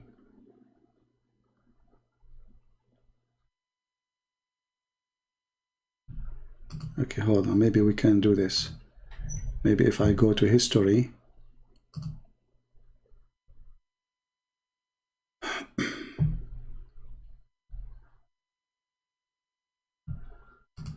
maybe I can find it.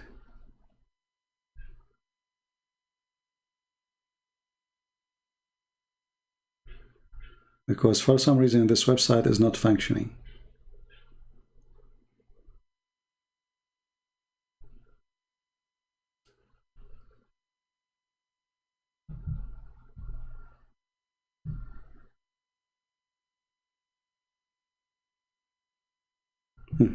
Here we go, we found it. Let me share it with you guys, this website, in case in the future we ask for it, because for some reason the traditional website we use is not working. So this is the website I'm using right now. It's called the Word of Allah, which is sick. So we'll go now to chapter 9 verse 29, and we will see what Ibn Kathir he said. Just to show you what I will show you everything Ibn Kathir he said. And then you will say, I don't accept Ibn Kathir. Did your prophet kick every single Jew and every single Christian? Yes. Did the Christian in the Arabian Peninsula fight your prophet? No. Is the Christian in the Arabian Peninsula or the Roman? No. You coward son of Muta. Let's go.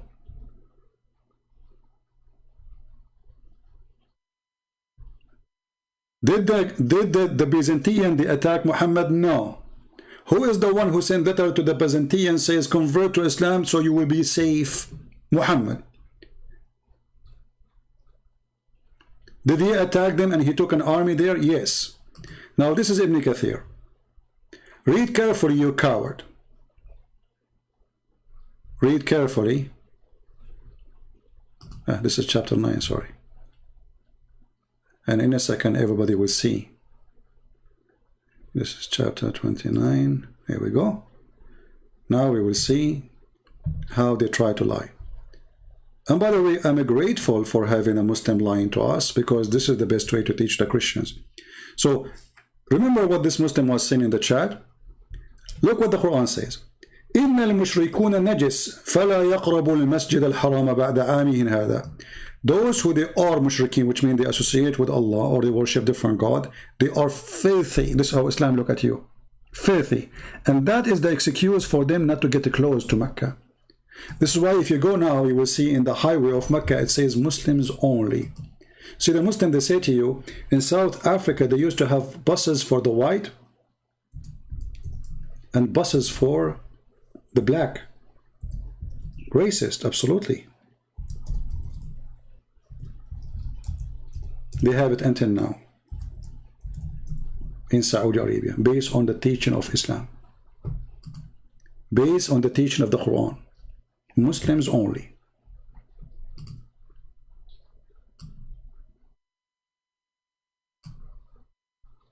The most filthy, racist cult you can imagine ever. Muslims only. Imagine if we have in America a sign, a road for Muslims, a road for because the sign here is for Muslims only. This is only clean people they can go in this road. You see, this is why it's green. The Muslims are green. They are going to go to heaven. Those are non-Muslims are in red, for they are filthy. They are hell people. Do you see it? So the Quran says, and based on that, we have this sign until now in Saudi Arabia. إِنَّمَا الْمُشْرِكُونَ just those who they are not Muslims are filthy, disgusting, stinky. And then he continued here saying, الْمُؤْمِنُ لَا يُنَجِّسُ or لَا يُنْجُسُ. The believer, he is always pure. The adulterer is always impure. Okay. So Muhammad, after he ordered not to allow anyone not Muslim to enter Mecca, because now they are victorious, the Muslim, they complained. They said, how we will make money now? We killed all those who they used to make money. We took their money, but we need more money to make living, what we do for living. Muhammad, he said to them, if you fear poverty, and this is verse number 28, Allah will enrich you. Okay, how? By his bounty. What bounty? From other source. What is the other source? Go and attack the Christian and the Jews. Kill them and take their money. Or they have to pay you jizya, and this is how you make living.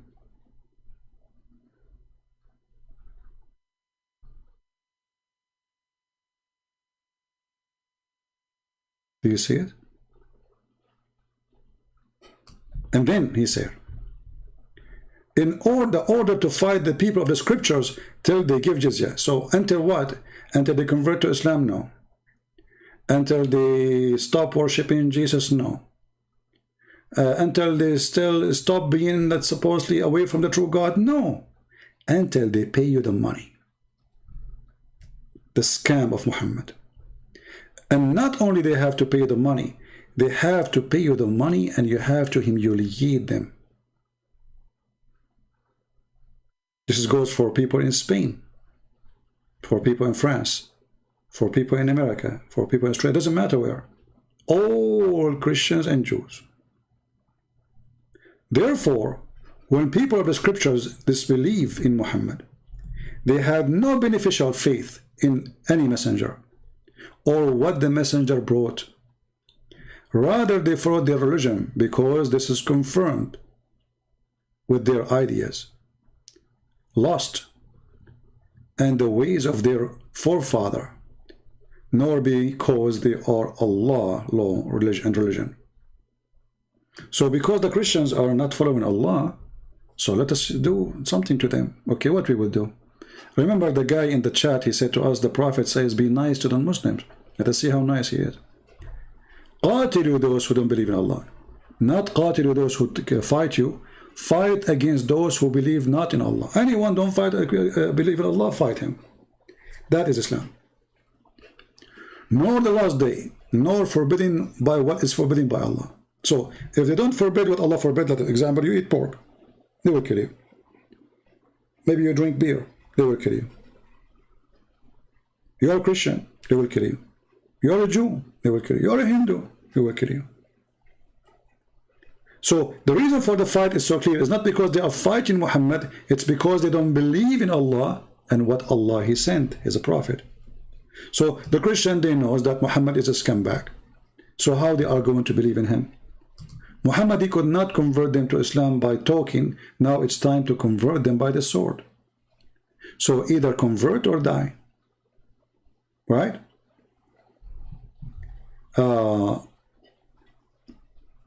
What if I show you right now where the Byzantine attack first? Okay, show me. I'm here, my friend, I'm here because I want you to show me. And I will make everybody laugh at you right away. Here we go. Guys, he is the one who asked for it. You're a prophet. Before any problem with the Byzantine, he said to them, let us attack the Romans so we can get the blondie. Let me show you the reference. And everybody will laugh at you in 2 seconds. And by the way, because you made us change the topic, I will make another video only about Muhammad, the false prophet, mental illness. Because you made us go away. You were successful in doing that, no problem. Read carefully. This is your prophet saying, attack the Romans so we can get the blondie girls. And the women of the, this is before anything. They did not have any problem with them. So one of the believers says to Muhammad, don't tempt us by women, you scumbag. And this is in your Quran, you idiot. Read it. This is before anything.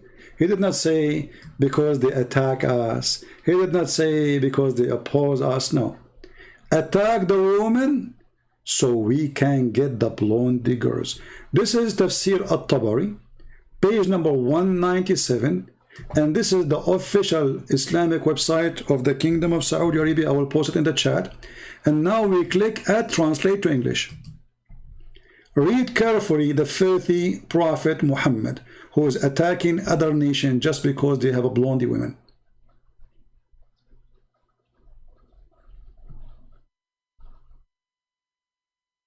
Read carefully. This is the chapter hold on here. At-Tawbah, the same chapter actually, sorry. 49, the same chapter we are reading. And those are the hadith. اغزوا تبوك تغنموا بنات الأصفر. The Roman, they are in Tabuk. They never came to Muhammad. And this is where they are for hundreds of years. And in Tabuk, there is a Christian too. All the population there is a Christian. Translate to English. Read carefully. Invade, the Prophet of Allah said. Allah pray on him. Allah pray on him. He said, invade Tabuk to seize the daughter of Al-Asfar, which means the blonde, and the women of the Roman. Do you see it? Do you see it, potato? The Roman, they invade first. The Roman, they attack the Prophet first. Well, if they attack him, they don't need to say to them, go and attack them to good. And look what the guy said to him. He said, don't tempt us with this. Don't tempt us. A person, they call him, the translation says grandfather, said, excuse me, don't tempt us with women, man. Muhammad, he called this man who said that, he is a hypocrite. He is the hypocrite. So the guy, he said to him, permit me, please excuse me, you know, I'm not going to fall into this temptation to a woman thing to go to war. Attack the Roman and get the blondie women, the daughters of the yellow. Yellow.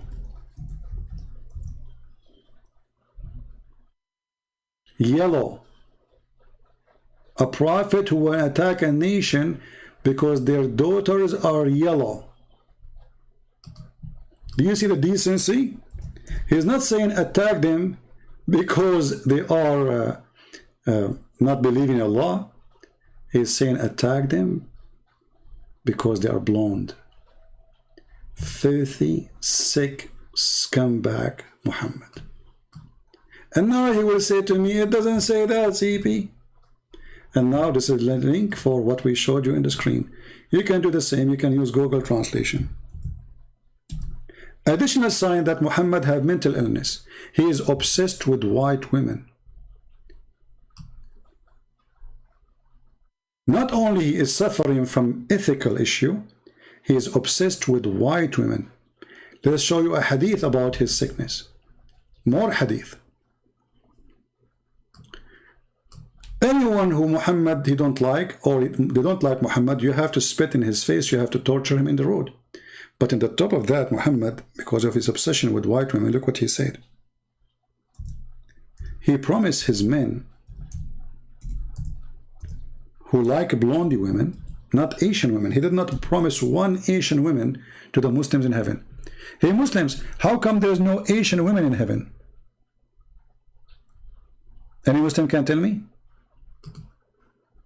How come there's not a single black woman in heaven of Allah?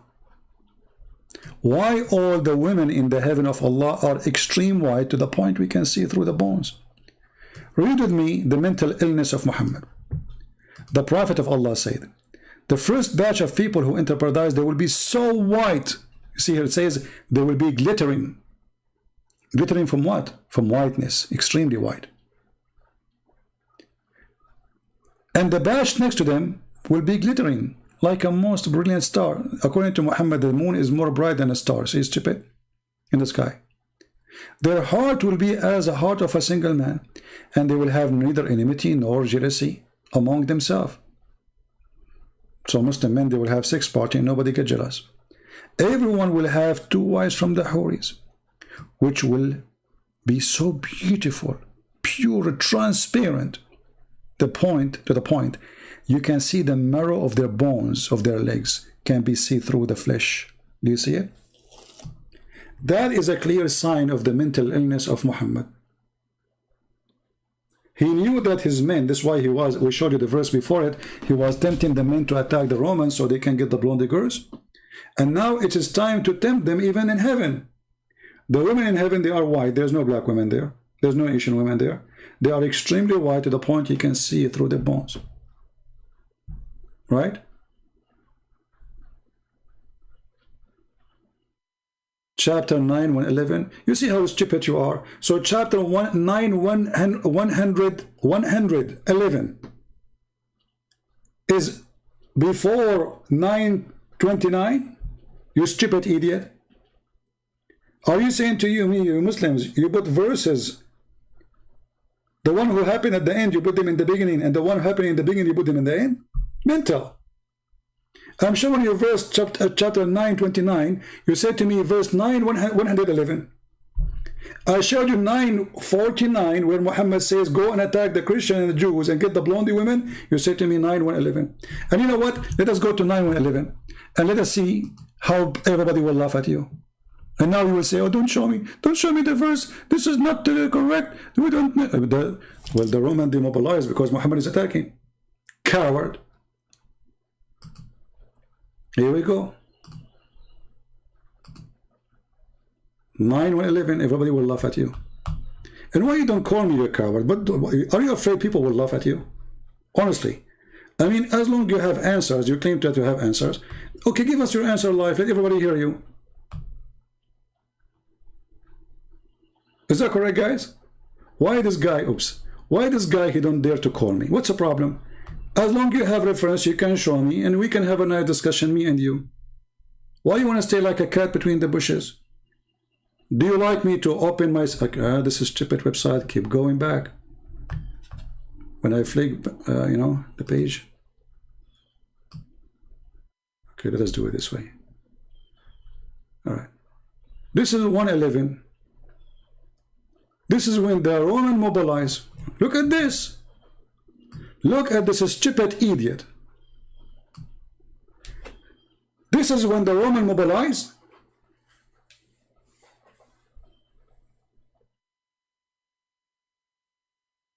Who attacked first?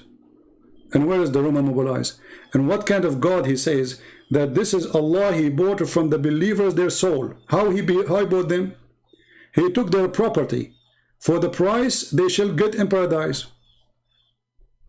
The reason for that verse revealed was because the Christians, Byzantine, attacked Muhammad.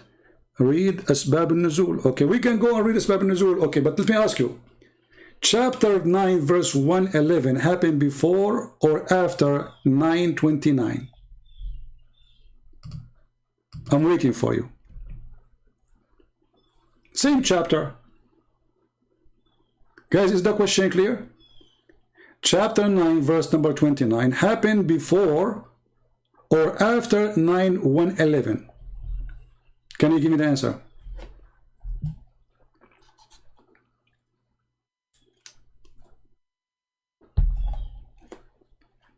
I'm waiting. I mean, very simple. We have a chapter 9:29, we have chapter 9:49, and we have a chapter 9:111. Which happened first? Google boy, are you searching Google? Which happened first? The one says attack the Christian and the Jews, 929, force them to pages, yeah? And then the one says attack the Roman to get the blonde girls, 949. Or 9:111 happened first. Where do you go? So harsh toward the Christians in 9. Okay, I'm asking you. So okay, hold on. Okay. So according to you, Abdul, 9:111 happened before 929. Correct? This is what we get from your answer.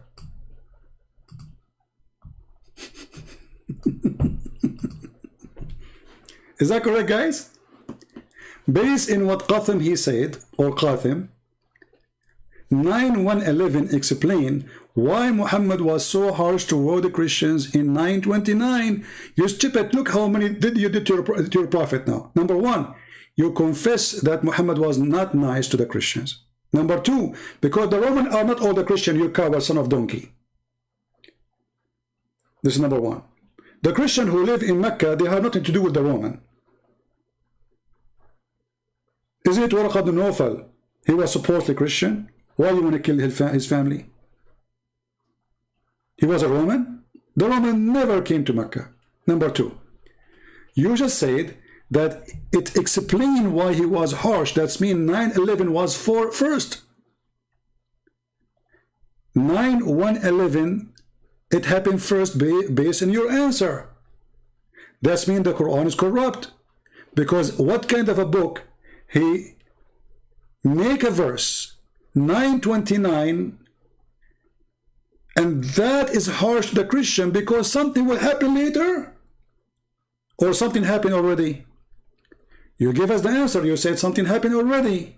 So that's mean that 9/11 was received by Muhammad from Allah before 929. Are you there, Abdul? No, Waraq ibn Nawfal never became a Muslim. You are a donkey. Don't force me to block you. Never became a Muslim. You are a joker now. You stupid idiot. He's a guy, he just died. When Muhammad, he received his first message. Now listen. Oh, so you are saying to me, Waraq ibn Nawfal, if he is alive and did not become a Muslim, Muhammad, he will kill him. Thank you. But look what you just said. You confirm to us now that in chapter 9, verse 111, happened way before 949 and 929. Thank you. That's mean the Quran is a joke. That's when you Muslims played with the Quran and you changed the verse's location. And what the Quran says about changing the verse's location, read carefully. It says those who change the words of Allah from its location, they are kuffar. Read carefully. This is your Quran.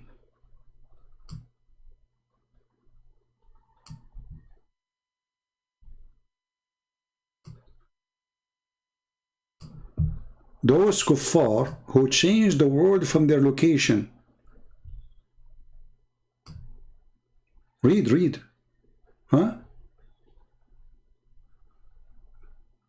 They misplaced the word. They changed the words from their places. Who? The kuffar. Do you see it?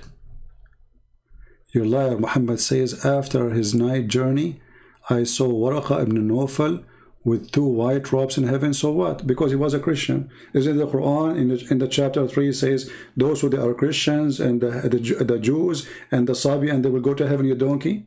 You forgot that? And here again, another reason to compare Muhammad to an idiot, because how you kill the Christian and the Jews for not believing in Allah and in the last day, and then you say the Christian and the Jews, they will go to heaven. Stupid. But look here. Those who change the word of Allah from their places, they are kuffar. The one who disbelieve. Do you see it? What they do? They change the words of Allah from their location. This is your statement. The word of Allah is being changed. Chapter 9, verse 29 happened before 9/111.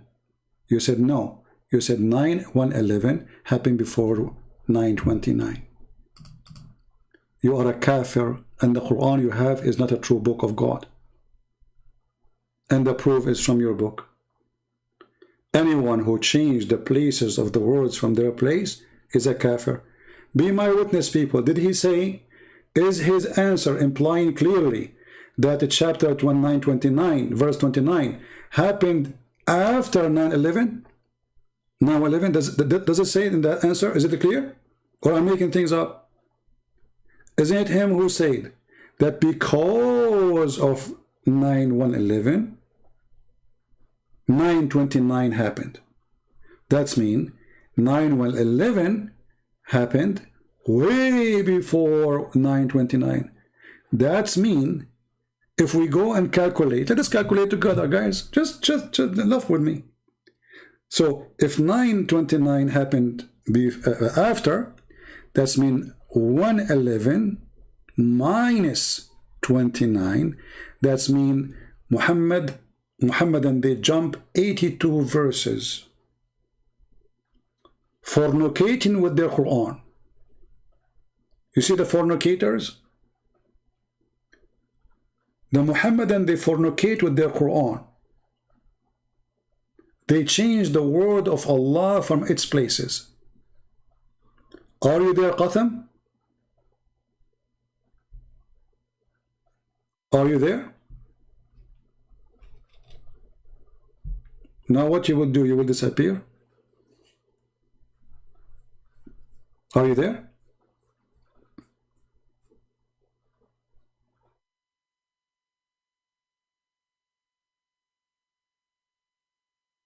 You know, and if the Roman, they attack Muhammad, well, Muhammad do not need to say attack the Roman and get their blonde girls. He will say attack them because they attack us, correct? But we showed you in chapter 9, verse number 49, nowhere it says attack them because they attack us. He was trying to convince the Arab Muslims to attack the Roman just because of the blondies. If the Roman attacked them already, he says, oh, don't you want to attack those who attack us? That's it. He did not say that. He says, attack the Roman and get the blondie. But now we have bigger problem. And now Qatham is disappear. He's searching Google. He don't know what to do. Qatham, he confirmed that the Quran is a messed up book. Verses are not coming in order. Allah, he gave 9:111 way before 9:29. And now this is why making us confused, because the Quran supposedly should not be the book of confusion. Because if 9:111 happened before 9:29, who is the one who gave the authority to change the location of that verse? I will give you three options. The one who changed the location of those verses is Muhammad. The one who changed the location of those verses is the Caliphate. The one who changed the location of those verses is the genie. Which one of them, Mr. Qatham? What happened to Qatham? Where did he go? Are you there?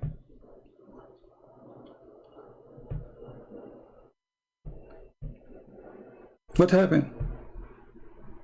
Do you want to call a friend? Actually, let me hit you more in the head. Enough in the bum. Because your ass became so red.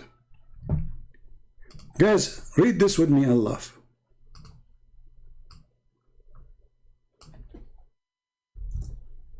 Just to show you that the Quran is not and cannot be the book of God. The Muslims, they claim not only of mistakes, etc. But look at this.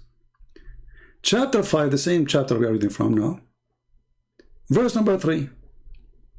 Okay, Muhammad, he decided to follow the Jewish scripture. So he said, I forbid to you the following.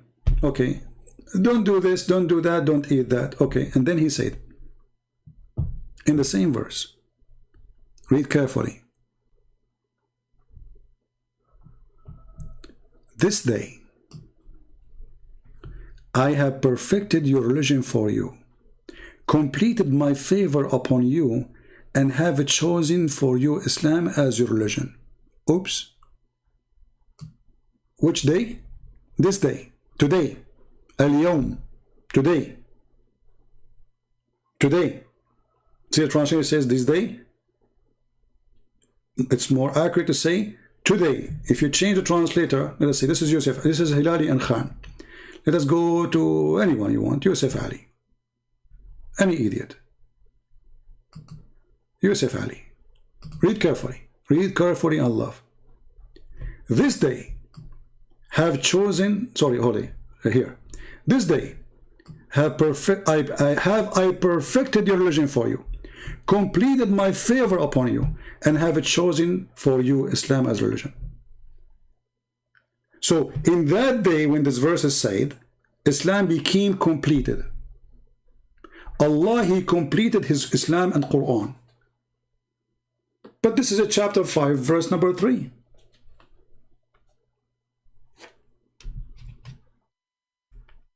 Any Abdul?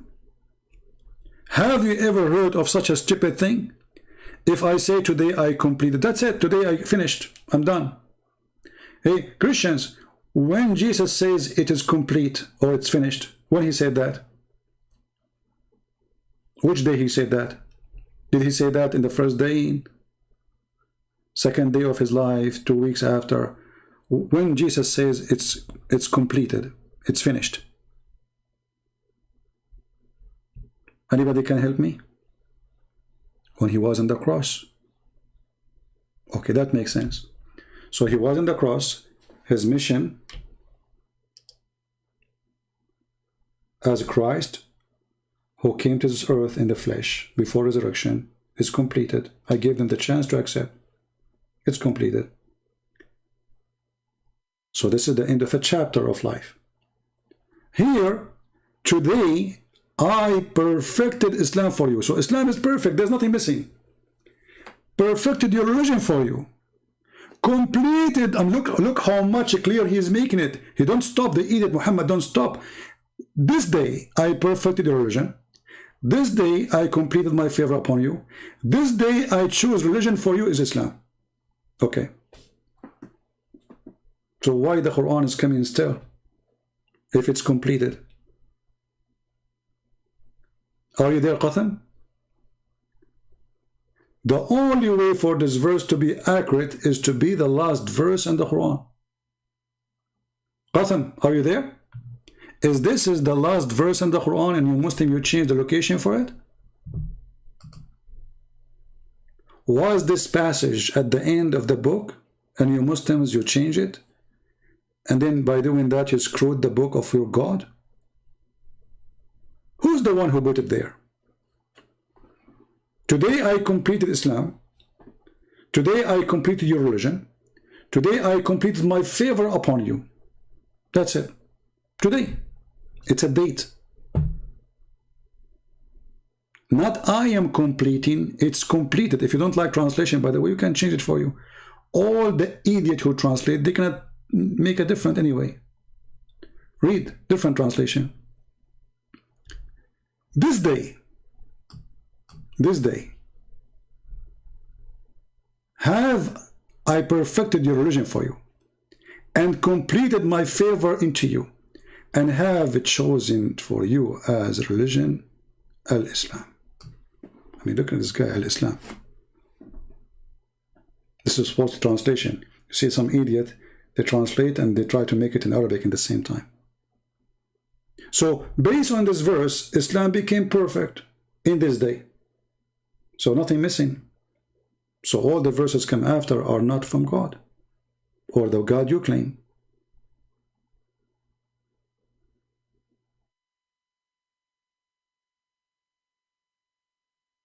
What happened to this guy? Since we ask him those questions, he disappeared. He's not even posting no more. Did he have heart attack?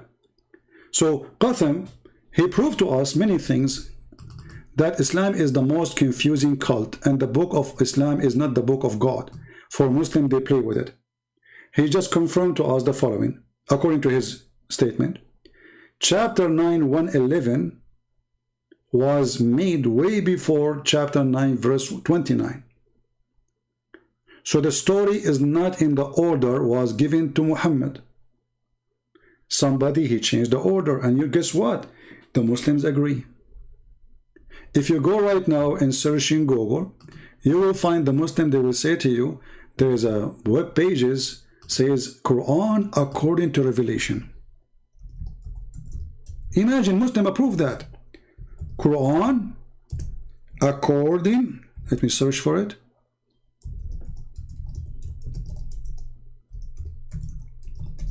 The Muslims agree that there is Quran according to Revelation, which is not what the Muslim they use.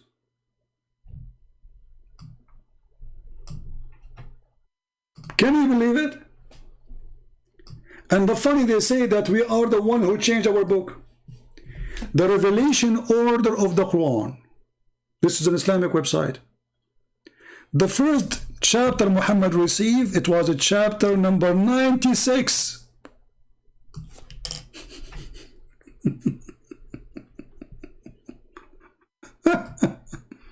Which one? 96. Okay. Brother, do the Muslims agree even about this one? No. Some of them, they say this is not the one. However, it is not the one we have in the book right now anyway. Which means they agree still the same. It's messed up. Okay, what is number 2 in the Quran? Receive Muhammad. Al-Qalam, number 68. Like what? So they jump. Number 1 became 96.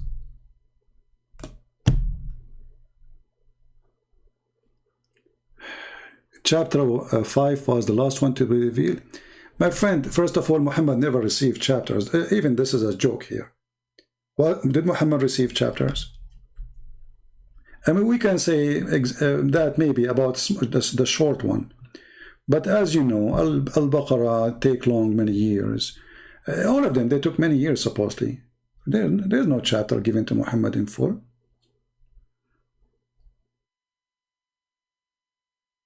Right?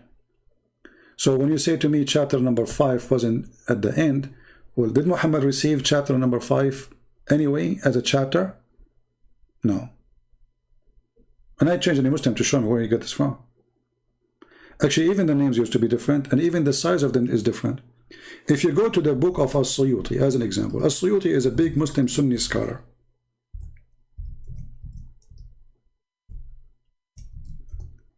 A huge one.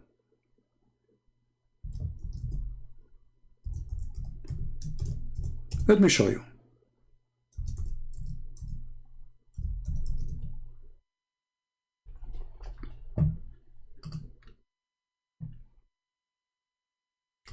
This is a collection of the Imam As-Suyuti about the corruption of the Quran, or the change of the Quran. The book name is Al-Itqanu fi Ulum al-Quran. This is a book, is not forbidden.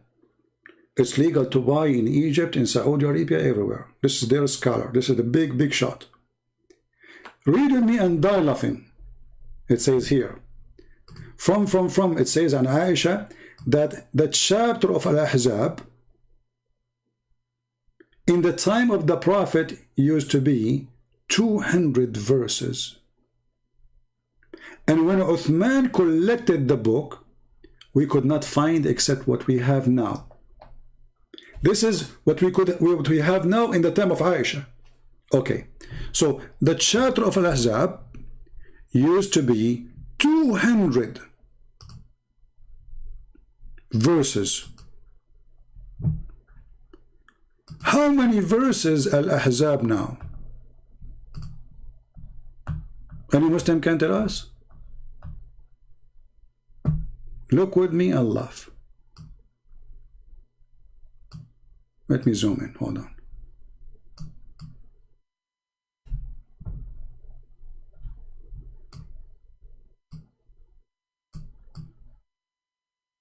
That is the last verse in the chapter of Al-Ahzab.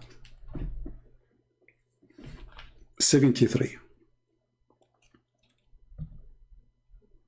But if it was 200 in the time of Aisha, or the time of Muhammad, and now it is 73 verse. That's mean 127 verse missing in one chapter.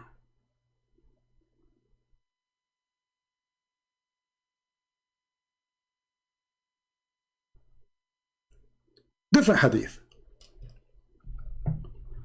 From. Remember, the one is talking is Al-Imam As-Suyuti reporting for us a hadith approved by Muslims. It says, عن مروان عن ابن عثمان عن ابن أمامة أبي أمامة etc. It says, لقد أقرأنا رسول الله صلى الله عليه وسلم آية الرجم. The Prophet, he taught us the chapter or الرجم, stoning. الشيخ والشيخة. Okay. Where we can find this verse? It's gone. Okay. Here.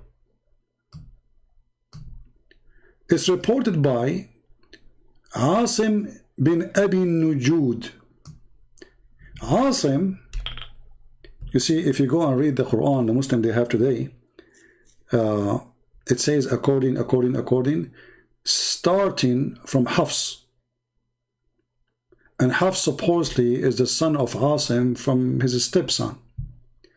And both Hafs and Asim, they are thieves and scam. And we showed a reference before about them. But here it says that Abi Ka'b said to me that the chapter of Al-Ahzab used to be 27, he counted the chapter of Al-Ahzab, he says it is 72 verses or 73. And he said, but it is used to be equal to the chapter of the cow.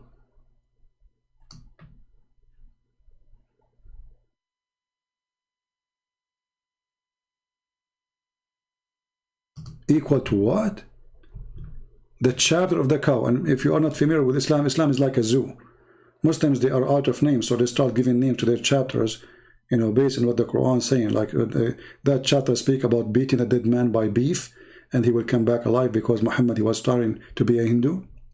So if you beat a dead man with beef, so the Muslim call it the cow. So if you go to the chapter of the cow, Al-Baqarah, you will find that this chapter contains verses, and it should be equal to Al-Ahzab. And here I find it very funny. It was equal. Looked like Muhammad was making, this is a miracle, brother. How they can be equal? Alhamdulillah. 286 verses Al-Baqarah is. 286 verses minus 73. 213 verses missing in one book. And by the way, what happened to this guy, Qasem? We are waiting for him. You see how he put his tail between his legs and is gone? When he found how much embarrassment he brought to his prophet now? Did you notice how he was so excited? Now he disappeared. What happened to you, Qasim? What happened to this guy?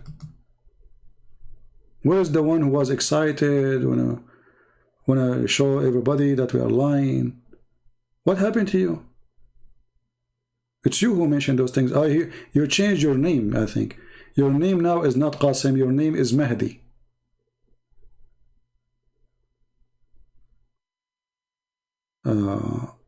Yeah, this is Mahdi. See the coward, he changed his name, and now he came with different name because now he don't want us to approach him as Qasim because he put his prophet in the corner. So he went back, he took a shower, and he came back as Mahdi. Aisha and Omar said, all these verses were lost in Ahzab, were abrogated. Okay, hold on, you stupid. You idiot, you just said the word lost. So Aisha, she said those who were lost in Al-Ahzab, they are abrogated. How they are lost and they are abrogated? Secondly, how you can abrogate 100, 200 verses in one chapter? And if your God abrogate his Quran, why he did not abrogate everything is abrogated then? What this garbage is? So now they cannot explain. Qasim, he changed his name. He was Qasim, he got his prophet busted about the numbers of the verses, and now he's in trouble. So he went back, he came back as Mahdi. And now Mahdi again is in trouble. He just confirmed that those are lost verses. And he confirmed that Muslims, they have something called abrogated recitation.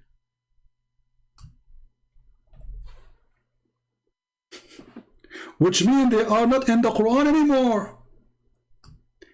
Can you show me where Allah, he says, I abrogate those numbers? Because in order to abrogate them, you have to give an order. Correct? Either you show me your prophet saying from verse number, etc., the verse number, etc. is abrogated. Stupidity is amazing.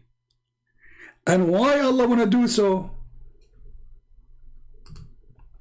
What you will do now? You will go change your name and come back as Qasim again?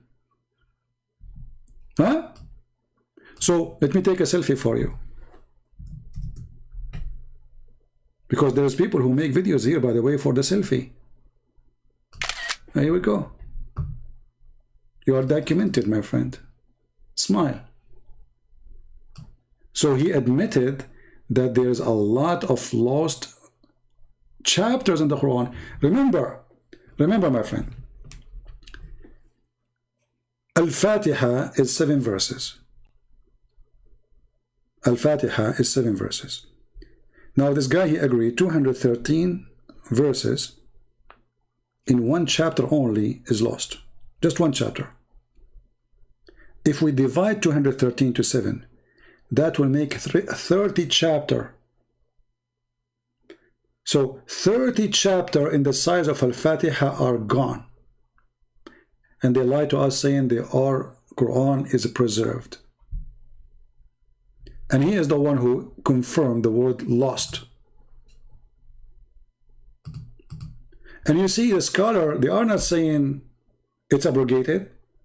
They are saying it's not there. So he lied again.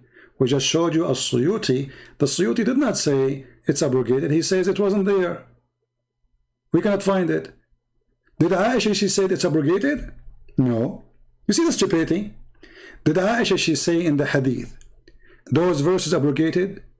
No. She said that after the Prophet died, we could not find any. When Uthman tried to collect the Quran, he could not find any except what we have today. Not they were abrogated as this coward lying to us. You see how they lie?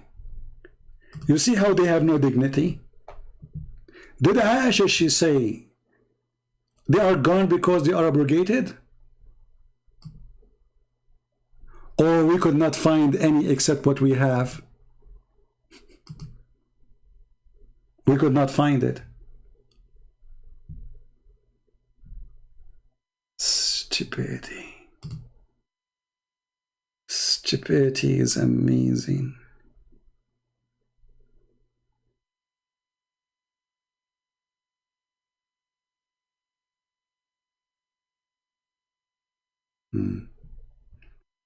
This is the hadith of Aisha. Let us read it together. I will use Google Translation as usual.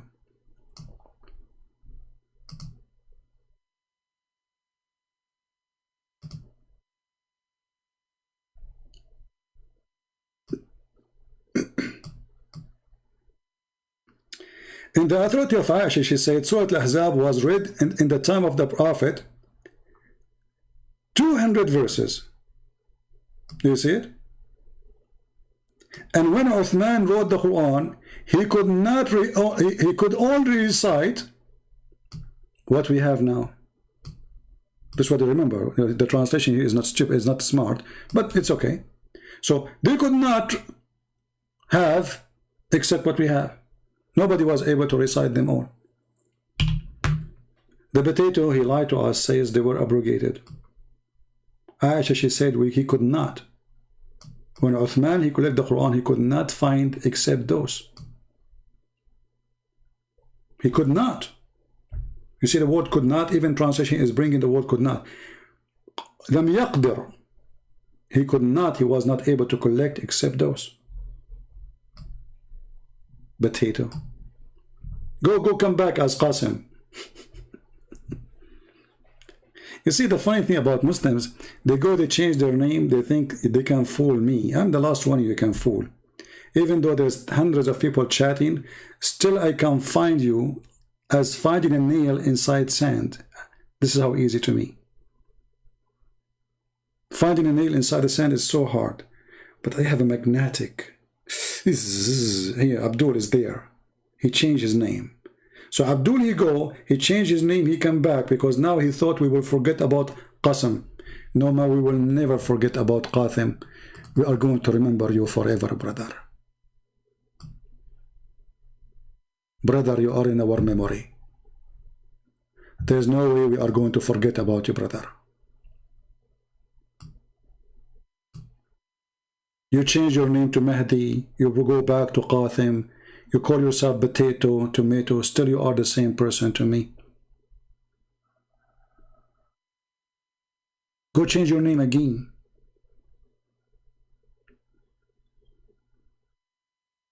Mahdi think? Mahdi, he don't think. Mahdi, he fought. Did Mahdi think? Here we go. This is a fort. He was fighting for the last 2 hours. He did not speak. He did fought at his prophet. Look what he did. He destroyed Islam. When he tried to fix it, Mahdi, he used material. It's called fartine. It's kind of like methylene. Look. Look. Mahdi now is trying. He changed his name. Supposedly now he ate like papaya, spinach.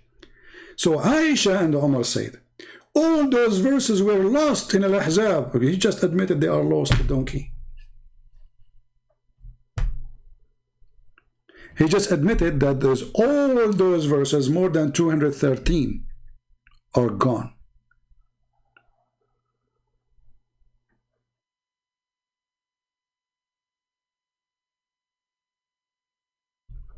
A Muslim saying to me, he's angry why I call Muslim Abdul. Well, this is in the Quran, you idiot. This is showing you that you are stupid. You do not know your religion. Isn't it the Quran says every Muslim is a Abdul? Isn't it the Quran says that Muhammad is a Abdul?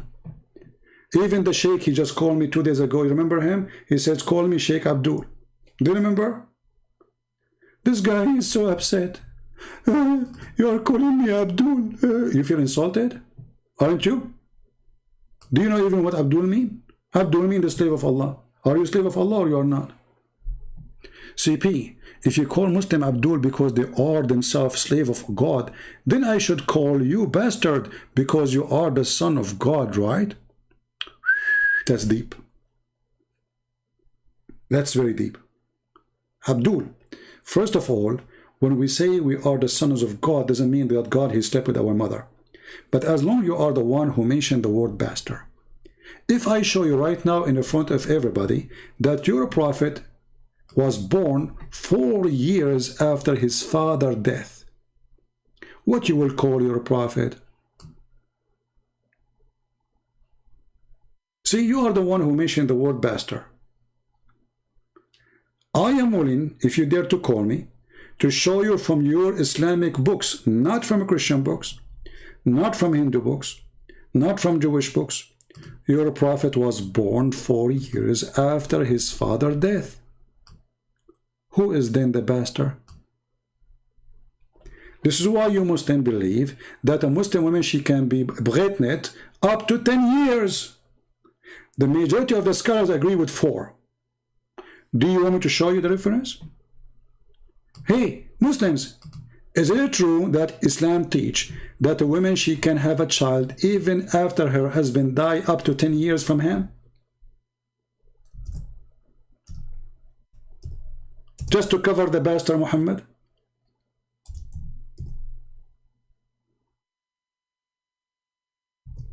Any Abdul who dare to call me and read?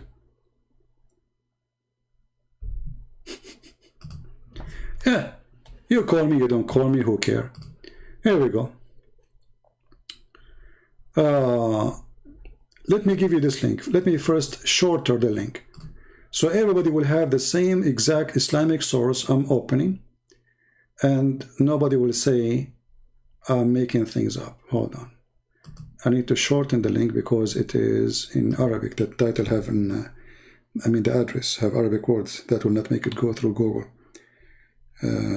Link shorten. All right, here we go. I want the Abdul who said bastard, the word bastard. Look like you are a specialist in that word. Professional, alhamdulillah. This is the link. Everybody open it and you will see this is very, very Islamic website. Extremely Islamic website, brother. Al-Islamu su'alun wa jawab. That's deep. Question. What is the longest period for a woman to carry a child? Wow, that's deep, brother. And then the answer, Alhamdulillah. Question, or the problems question. what is the maximum limit of a woman to be pregnant? According to the following sect. Hey, Mr. What his name? Yakiz. What is your sect? Hey guys, can you please ask him what is his sect? Yakiz, what is your sect? Please, I want you to tell me your sect. Please, please, please, please. Okay, you are just using filthy language now and you are being upset. It's okay, I will block you. Here we go. He don't want to tell us his sect and he is upset. He is the one who called me bastard, right? Why are you upset now? Read carefully, guys. I'm going to translate for you, actually. I'm going to use Google Translation. So you can see once again how the Muslims, they corrupt the things which is no one can even corrupt. I mean, how in the world you come with those numbers? So the question is here. Let me click translate to English in front of your eyes. And we give you the link, right? You saw the link in the chat. Okay, what is the longest time of a woman can stay pregnant? Huh? What is the longest, brother? What is the number? Huh? Brother? What is the number? How long? Read carefully. Thanks to Allah, the issue of the longest period of women to be pregnancy, etc., okay, according to the Sharia. According, number one,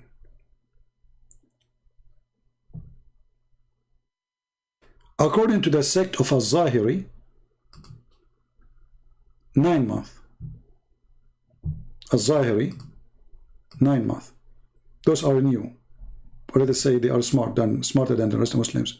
But nobody followed them anyway. Number two, according to Ibn Rushd, 1 year.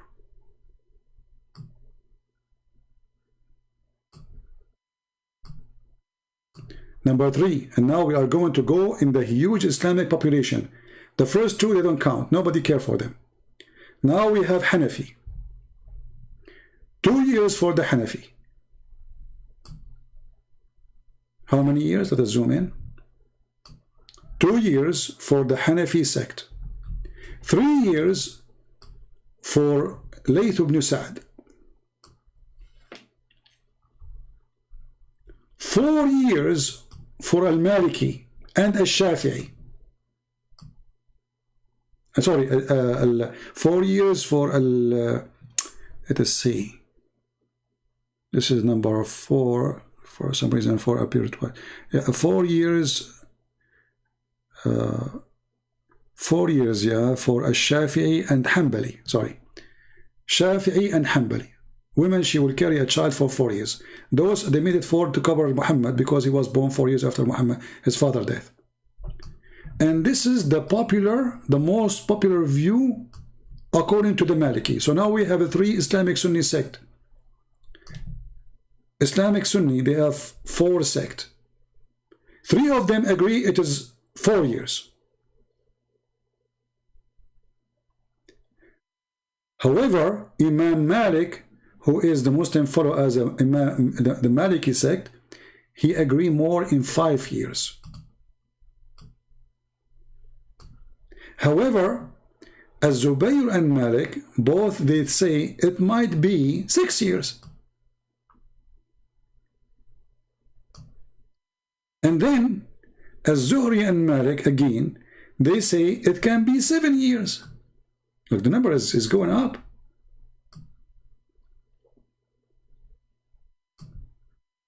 Seven years. And then there is a sect which says there is no limit of how many years after the husband die or divorce a woman she can have a child from him. In case you do not understand what I'm saying, if a woman she divorce her husband or her husband pass away, the majority of Muslims believe that a woman she can have a child from that same man who she divorced him or he died 4 years ago. Still she can have a baby from him because he left some sperm inside her. And that sperm is having party. Some sect, they say there's no limit How many years? Which means you divorced your wife 30 years ago. Your wife, she called you, she says, honey, I got a baby from you. Come to the hospital and pay for the baby. And you say, you stupid, don't call me honey. I'm not your husband no more. And cannot be my son. She will say to you, stupid, I'm going to report you to the Sharia police. Because the Sharia police says you can be pregnant for up to no limit. And even the majority says 7 years. Some they say 4. Anyway, you are the daddy. That is a religion. And then, are we done? No. I mean, oh boy. This is the opinion of the Islamic Sharia, brother. The majority agree between 7 and 4 years. But the number three, the major 3 Islamic Sunni sect, they agree with 3 years. Now, guys, did I make things up? Here we go. This is the Islamic website. Did I give it to you? So if you are a person who divorced his wife 10 years ago and you think you are done, hello, good luck with that if you live in an Islamic country. She will go to court, she will say, he is the father of my baby. Actually, there's a woman, she was accused of fornication in Sudan, in the time of the Sharia law in Sudan. The lawyer, in front of the Sharia court, he said to them, how in the world we can accuse this woman of fornication if Islam teach a woman she can carry a baby from her previous husband 7 years or 4 years after? And she just got divorced 2 years ago. The judge, he said to him, you are right. There's no proof of fornication here. Because she is divorced 2 years before. I think she was a widow, sorry. I think she was a widow. So her husband passed away 2 years ago. And it is possible that she have still her baby from the previous husband. Because she did not pass the limit. Islam, my friend, Islam. The religion of science. We have to face it. Are you there? Mr. Qasim, what happened to you? Mahdi, did you change your name now to a different name? How many names you change today? Well, this is what happened when you come to my chat. You change your diaper every 10 seconds. Because no diaper can keep you dry. You will get wet right away here.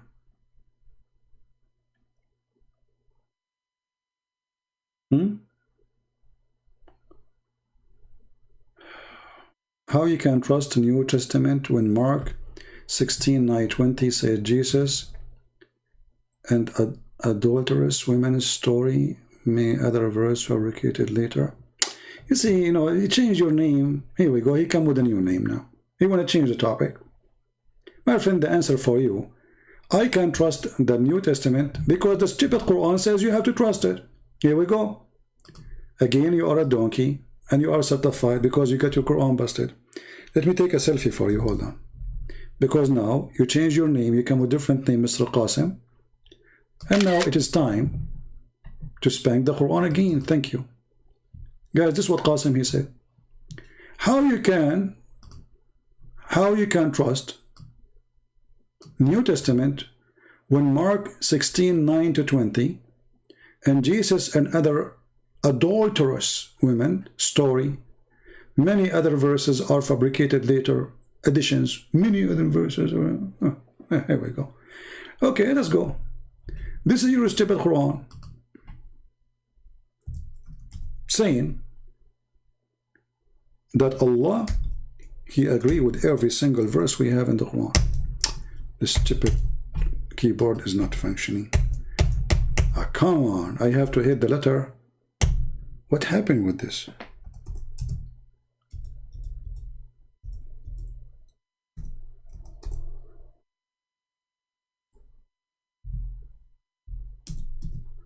Read with me, Abdul.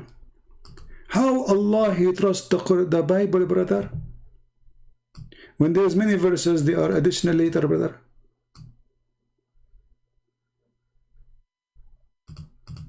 So the stupid you saying that the stupid Allah, he confirm what is with us, but it's corrupted. What we can do now? Who is more stupid now, you or Allah?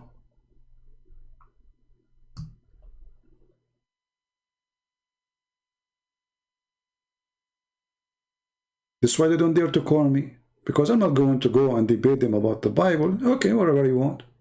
This is what you said.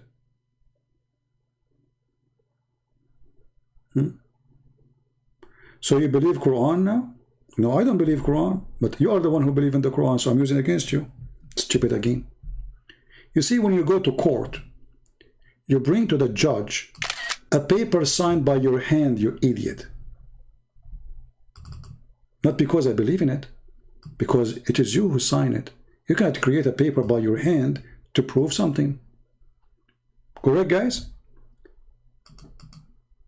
If I write a check, that check is against me, not against you, because I'm the one who wrote it and I'm the one who signed it. Now you sign a check for me. You are the one who said to me, I'm going to give you a check so you can use it against me, and you are a fool. The check you gave me saying that how you can trust the Bible when there's many verses added. Okay, that's wonderful.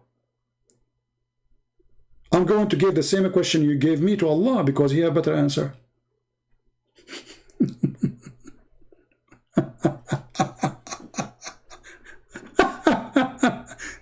Are you saying to me, Allah, He don't have the correct answer for you? Give me more checks. Go ahead. Go ahead. And this is a spank for every stupid Muhammadan who says the Bible is corrupted when the Quran says no, it's not. I never saw a Muhammadan don't say that the Bible is not corrupt. Then we go open the Quran, we find this. The Quran mentioned Injil. Okay, here we go. He gave me another check. Let us laugh more.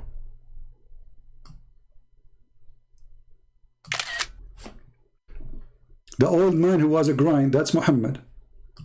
Aisha, she was going around with a new boyfriend, and Muhammad was snoring. Quran mentioned the Injil, which was revealed from God, and from Jibreel, and to Isa, the Injil which is lost. Injil has absolutely zero thing to do with you idiot, you stupid. It says, which you possessed, you donkey, in your possession. And those are the Christians who believe in Jesus as God in the time of Muhammad. Do you see it says in your possession? In the time of Jesus, donkey. In the time of Muhammad. 600 years after Jesus. In your possession. Are you blind? Number two, idiot, look what you did now. Allah, He revealed the Injil. Okay, hold on. Let us go to the stupid Quran. Guys, did He say the word Injil? Uh-oh. Injil is a Greek word. Allah, He sent the Bible to Jesus in Greek language. And the Quran says in the time of Muhammad, we sent not a messenger except in the language of his people. So that means Jesus was a Greek, brother. Look how deep is that. Allah, He did not send Jesus, don't speak Hebrew. Jesus, He's a Greek. Quran confirmed that. Because the book, his name is Injil. What is the name of the book of Isa? Injil, brother. Okay, is Injil a Greek word, Aramaic word, English word? It's a Greek word. Allah in the Quran in chapter 14 verse number 4 says, we send not any messenger except to speak in the tongue of his people. Alright, so the book of Isa is Injil. That means Isa was a Greek person. Stupid Muhammad again. Okay, hold on. Alright. Guys, Qasim is fixing it. He just fixed it. Qasim, how much glue you order a day? Look what he just did. I was going to block you, by the way, because you're annoying, but it's okay, we need fun. The Christian of Muhammad had in possession to Injil. It is not mentioning your type of a Christian. Okay, hold on, you stupid idiot. Isn't it the Quran says that the Christian, they believe Jesus is Allah? Stupid.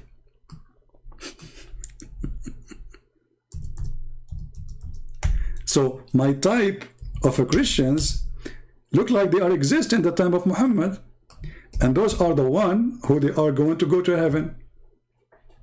Huh? Here we go. In the time of Muhammad, the Christians, all the Christians, they say Jesus is Allah according to the Quran. Do you see it? So the other verse confirm those Christians, that we confirm what they have with them. Stupidity is amazing. And not only that, Muhammad, he even take oath over our books. As an example, the crazy Muhammad, the mental ill Muhammad, he put his hand over the Torah, saying, I believe in thee and the one who sent thee. Now for sure Muhammad, he don't believe in the God of the Jews, because he never mentioned his name in the Quran.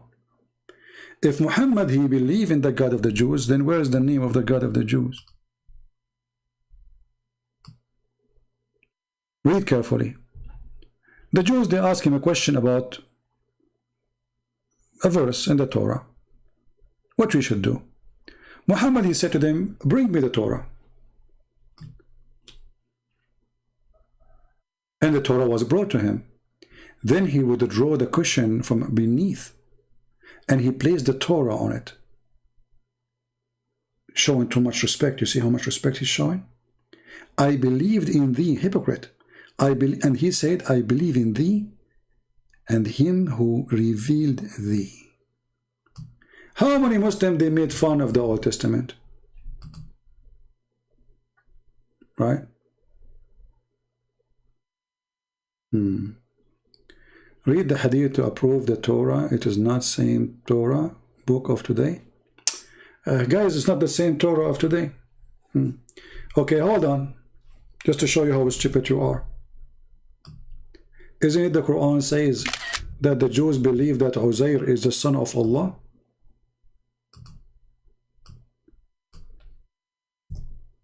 And those are Jews, all the Jews. Did Muhammad, he say one Jew? Two Jews? No. He says the Jews say Uzair is the son of Allah, and the Christians say the Messiah, the son of Allah.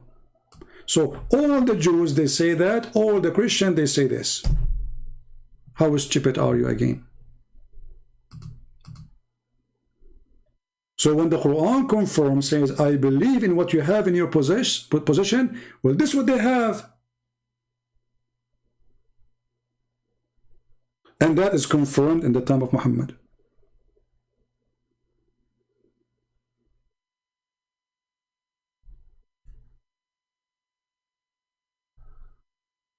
I am a Greek, I do not know that the word. No, my friend, the word Injil is coming from the Greek language, which means, yes, the good news. The word Injil is coming from the Greek language.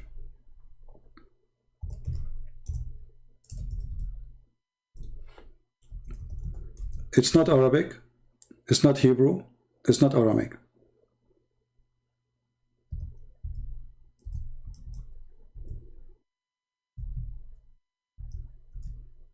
So are you there, Abdul?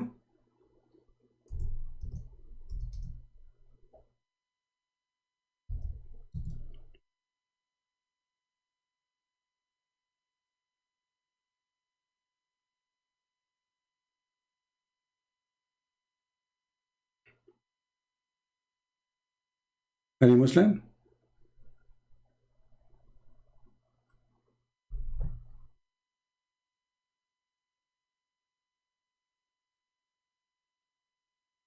And the funny, you are saying to me you are a Greek, you do not know. Go on, it will take you 2 minutes to search and find it.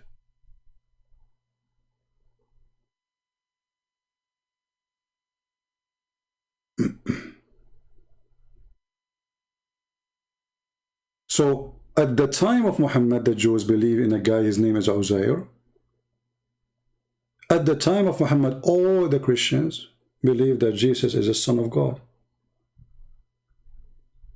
Not the Son of Allah. We don't believe in Allah anyway.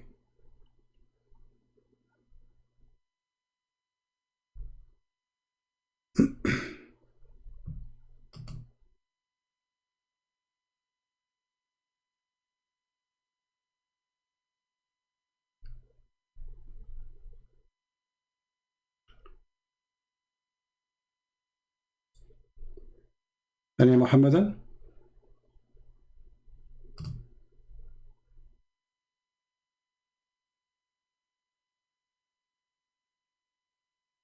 So they try their best. Obviously, Muhammad is suffering from mental illness. And when you have a crazy man, his name is Muhammad, we have to cover up to this crazy man.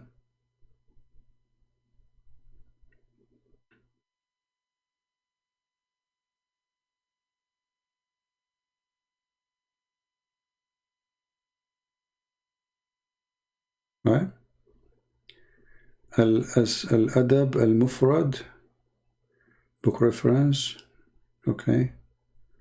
Put the hadith. Why you don't give me the link? Give me the hadith. Post the hadith so we can search it in Google and put it there. Give us the link so we can laugh together. You know, we will see. And are you giving me something against the Quran, you idiot? I mean, I'm showing you Quran. In the time of Muhammad, this is what the people believe. Not later. In the time of Muhammad, he says, I believe in what you possess. Not later. When Muhammad, he said to the Jews, bring me the Torah, and he swear by the Torah, well, whatever is in the Torah. Right?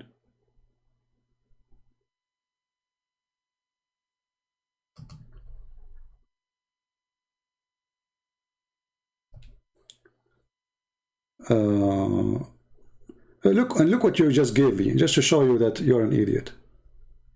What does this have to do with our proof?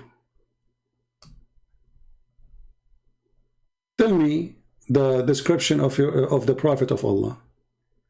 He says in the Torah. He said, yes, by Allah, the describe of in the Torah, described in the Quran. O Prophet, we have sent to you as witnesses a barrier, good news, a warner and protection, and okay. What does this have to do with our topic? And where is the verse of Muhammad in the Torah? Where? Yeah. Stupidity.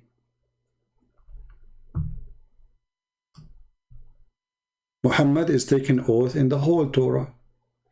Hasn't no single verse about Muhammad in the Torah. Show me. All the verses Muslim they go and show they choose. We laugh at them because simply we laugh at the Muslims when they say them because simply it's clear there from the same page that this is not about even a man. As an example in Isaiah, it's about God. Suddenly God became Muhammad. The Muslim they cut the word Lord. They took it off. Cowardly. Like, if I go right now, hold on.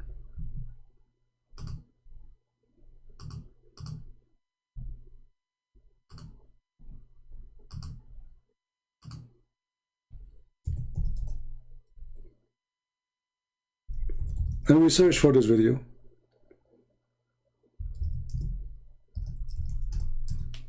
We will laugh in 2 seconds.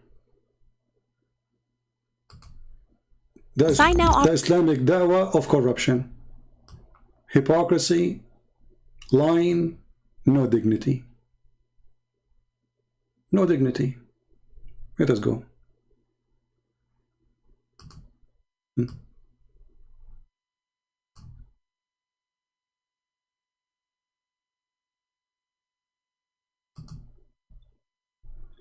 Read and love. the coming of an Arabian prophet, specifically Prophet Muhammad, peace and blessings be upon him. Isaiah describes itself as a prophecy about the future. The former things have taken place, and new things I declare. Isaiah describes a very special person that God will send. My servant, whom I uphold, my chosen one in whom I delight. At least 3 of the names of the Prophet Muhammad are mentioned: servant, chosen one, and in whom I delight. Prophet Muhammad is known as God's servant. In Arabic, Abdullah. Chosen one is Mustafa in Arabic. This is another of the names of the Prophet Muhammad. The one in whom God delights in shows that this person is beloved to God. Habibullah in Arabic, which means beloved of God, also happens to be one of the Prophet Muhammad's names. It's happened one of the names Muhammad. Okay, just read carefully. Anyway, let us move a little bit, just to show you how those people, they have no dignity when they speak.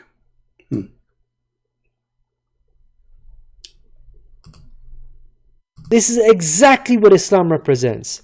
The emphasis on the new song here is singing the praise of God all over the earth. The Quran opens with the statement, "Praise be to God, Lord of the worlds," and is recited by Muslims all over the world during prayers every. The Muslims, they never praise Allah, they never praise their God. Actually, they praise only Muhammad, because Allah and the angels, all of them, they praise Muhammad, to the point even Muhammad's name is the praised one. How Allah is you who you praise when your Muhammad, his name is the praised one? Because if Allah is number one to praise, then you don't call Muhammad the praised one, you call Allah the praised one.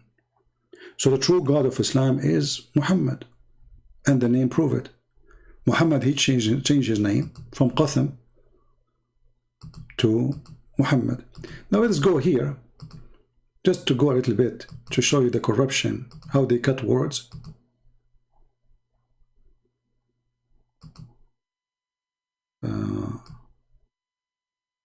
The pagan Arabia, as supposedly Muhammad is not pagan. Maybe this is not the same video. I think it should be the same video. When the guy, he jumped crazy.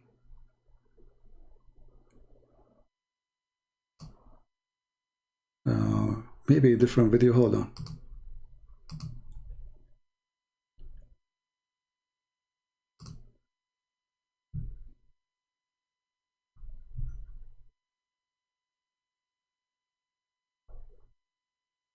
Well, I remember it was the same video actually. Hold on. Maybe we skipped a part of it. Sign now offers them. Hold on. Commercial.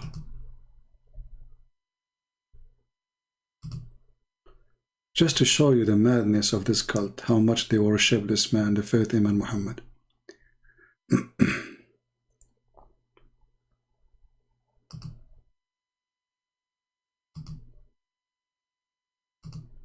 And the funny, they say in the video, many prophet, one message. Why the message of Moses was to sleep and have sex with the children? The message of Moses, you can fornicate with your daughter?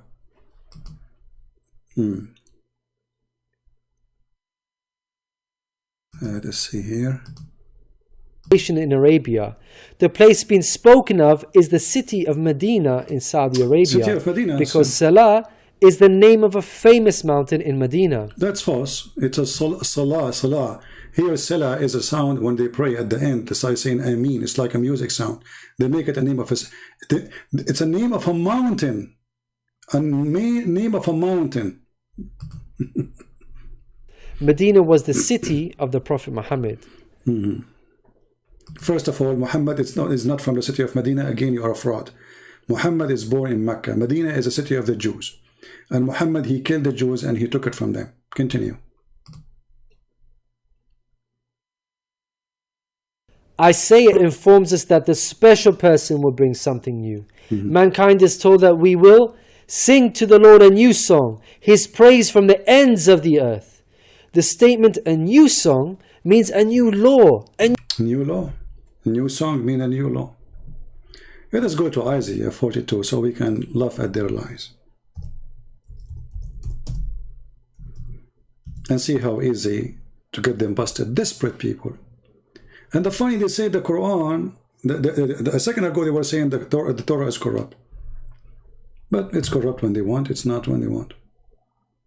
Very fake religion.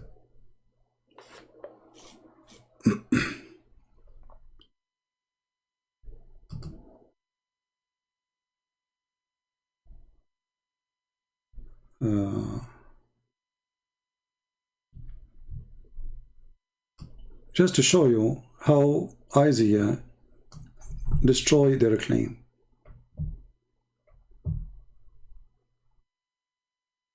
Always when a Muslim, he says to you anything, go right away to the Bible and read yourself, and you will see how easy it is to destroy them. Verse number 1, verse number 2, proving that this cannot be about a filthy man like Muhammad. Behold my servant whom I uphold, mine elect, in whom soul delighteth. I have put my spirit upon him. The God of Muslims do not believe God have a spirit. Allah is not a God who have a spirit. You see how easy it is? My spirit. He shall bring forth judgment to the Gentile. Muhammad, he brought nothing to the Gentiles except killing, and he is a Gentile himself. So how he can bring judgment to the Gentile when he is a Gentile? Gentiles is those, they are not from the Jews. Then, so this servant cannot be Muhammadan or from Muhammad or from the Arab, because he will bring judgment to the Gentile. Muhammad is one of the Gentiles, and he brought nothing to them except corruption.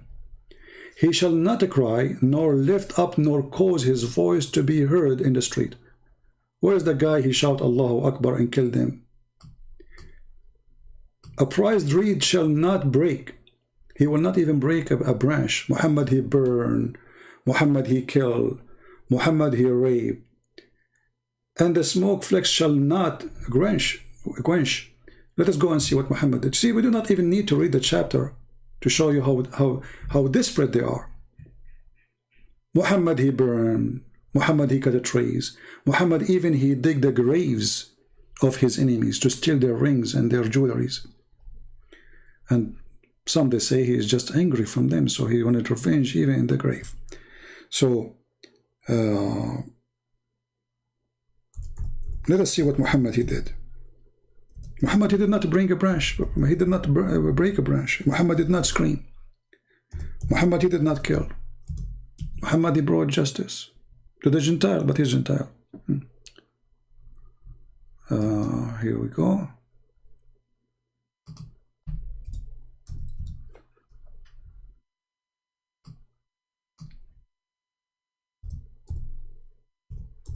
I'm just trying to find the hadith in English.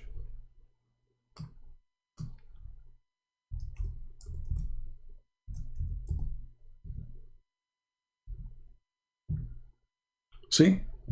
He will not cry, nor lift up, nor cause his voice to be heard in the street. He will not break a branch. He will not make a smoke. He will not do this. He will not burn. He will not do anything. This is Muhammad. The Prophet got the date palm trees of tribe of Bani Nudair and burnt, and the trees cut down. Let us continue. Actually, even there's a verse in the Quran about it.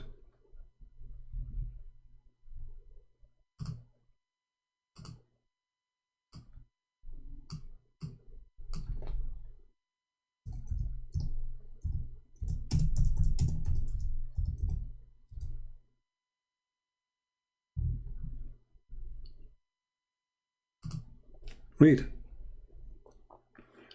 What you Muslims cut down of the palm trees of the enemies, or you left them standing there, stream. Do you see it? Allah, He ordered them to burn the trees of the enemies. In Isaiah it says you should do the opposite. About this person who was going to come, supposedly. He will not cut trees. And the trees here present doing evil, you know. It's not only about trees. It's a person who is very peaceful. It's about a person who don't harm. And then in the video, you know, I mean, they start quoting from the same chapter as they wish. But they cut all the verses which is proving Muhammad to be a false prophet. But as you see, from the first 2 verses in that chapter,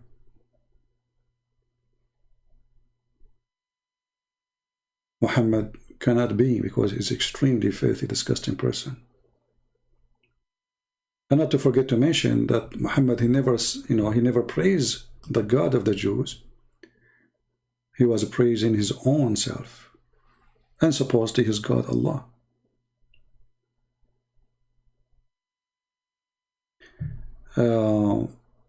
But anyway, when you are desperate trying to find Muhammad, you know, you have to find him. You have to find him somewhere. And you know, the question is, why Muhammad did not say to the Jews, okay, open the book of Isaiah. It's about me. Isaiah 42. Muhammad failed. The Muslims did not. Do you see the stupidity? Why Muhammad in his time, he did not say to the Jews, open the book of etc. It's speaking about me. Right? The hadith of Mufrad al-Arab. Hey, Abdul, you see, okay, hold on. You see, you show me a hadith is not even your prophet is talking. You are just a dummy. Secondly, give me the hadith and just put it on the screen. No, pause the hadith. Don't tell me hadith of etc. Copy the text, post it, I will put it in the screen. And everybody will laugh. Because what you are bringing me have nothing to do with us. Secondly, your prophet is against everything that Judaism stands for. As an example, it's forbidden for the Jews to work on Saturday. Did your prophet follow the Sabbath? No. It's forbidden for the Jews to eat camel, to drink camel milk. Did your prophet follow the orders of Moses? No. It's forbidden for the Jews to have to look at a woman, she is not yours. Did Muhammad say, don't look at women, she is not yours? Or he said, if you look, go and do your wife? It's forbidden for a Jew to marry his own son wife. Did your prophet marry his own son wife? Yes. It's forbidden for the Jews to worship idols. Did your prophet kiss a black stone? And he bowed down to a black stone, and he claimed stone can forgive your sin? So not only he is a criminal, child molester, thief, liar, he broke every single law of Moses.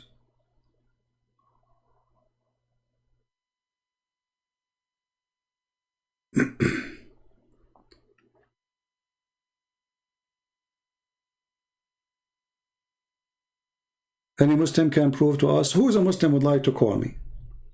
Even though I have to go soon, but if we can get a Muslim, he have the courage to call us and prove to us anything of what they claim. Muhammad is obviously mentally ill, you know, Muhammad, he saw a lizard, he have 5 fingers, he said they are Jews. Isn't it obvious that Muhammad is mentally ill?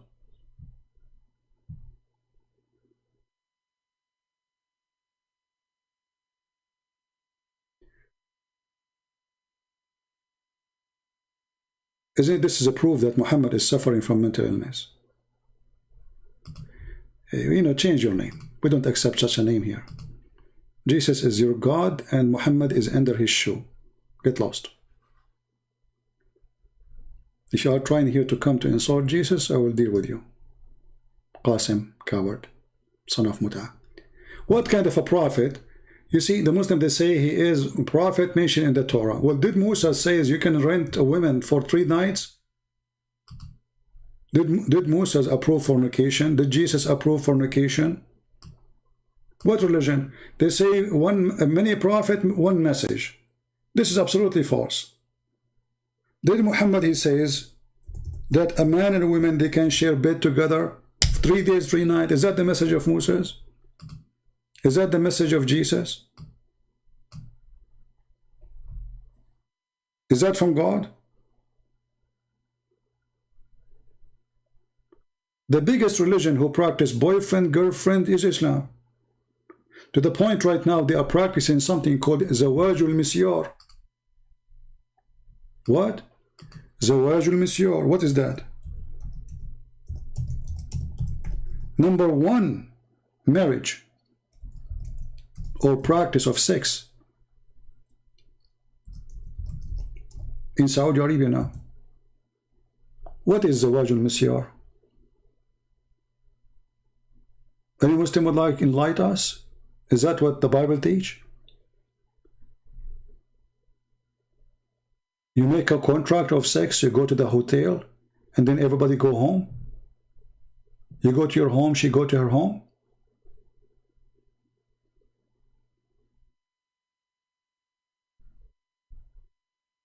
It is number one practice in Saudi Arabia.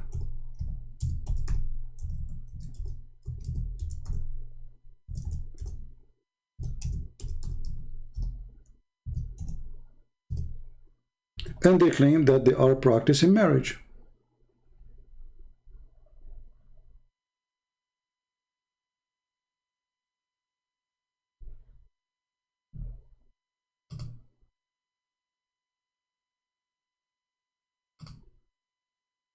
Read with me. I will give you the link. المسيار زواج بلا قيود. A marriage with no rules, no limitation, nothing. And this is an article written in Saudi Arabia. To the France 24 is publishing. The misyar is one of the most known practice in Saudi Arabia. What they do, what exactly they do. And here they give you example what they do exactly. A woman, she is horny and she cannot find a husband. She finds somebody online. Read carefully. An official, government official in Saudi Arabia, he is in his 40s. He said he is doing relationship of misyar with a widow from Saudi Arabia. She is 30 years old. For more than 2 years. And he said that this kind of marriage provide me with comfort and freedom. And it's halal. Okay, how? What is that? What he do? This guy is married. When he is bored of his wife, he go to this woman. They go to a hotel room. They do boom boom. When they are done, she go back to her house. He go back to his wife. This is marriage. This is the teaching of Moses.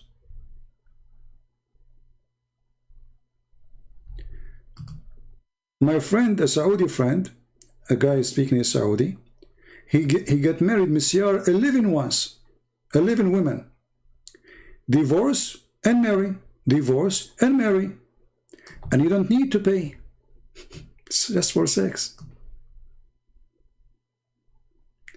A pharmacist from Egypt, he lived in Riyadh city in Saudi Arabia. He said to France Press, the misyar is so cheap. There's no obligation.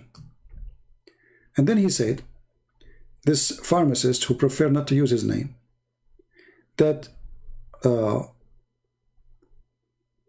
after he sent his wife and his son, who is 5 years old, to Cairo, and when COVID started spreading, you know, life became expensive. And he said, and being away from my wife is hard. And then I start looking for misyar women. And through some friends, I was able to find one through Instagram. And they charge 5,000 riyal, which is equal to $1,333. And then those people who they find him, the women, they ask him, give us what you like. Mean, her weight, her size, and her color. And until now, I'm looking.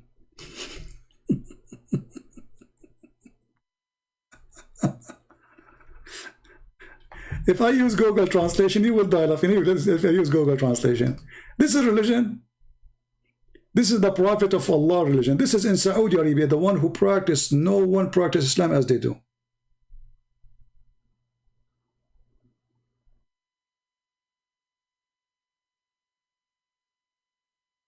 What is this?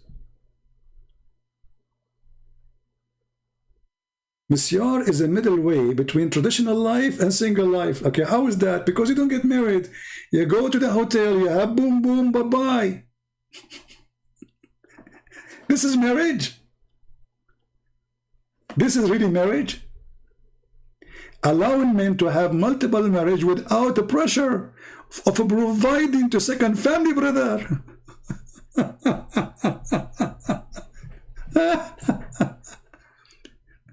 Oh boy. And you know, as well as unmarried men seeking religious cover for their sexual relation that Islam forbid outside of marriage. So what we do, we create a fake marriage. It's called boyfriend, girlfriend, boom, boom, hotel room, contract, and we say this is marriage. A Saudi government employee, I translated this one for you, in his 40, he's talking about how nice it is to have a Monsieur brother, Monsieur wife. You go to the capital, brother, you don't have a wife there. You don't need to carry your wife with you. Another wife will be waiting for you there, brother.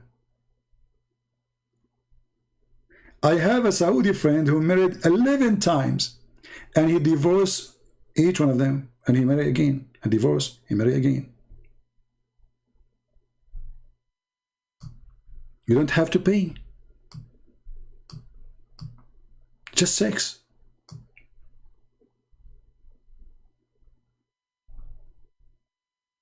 An Egyptian pharmacist in Riyadh told FB that the Misyar marriage is the cheaper. There's no dowry, brother. There's no obligation, brother. It's just sex. The Egyptian pharmacist who preferred not to share his name, you can read the rest. I mean, it's stupid cult. This is the most disgusting, filthy, satanic cult. In the same time, when they talk about women in the West, they say corrupt, they sleep around. I mean, look what they do. Look who they are. And then they claim to be that a nation of dignity. Share the link. I think I close it. Hold on. I can't find it in the history. Hold on. But it's in Arabic. Give me a second. Okay, I will shorten the link and give it to you. Give me a second.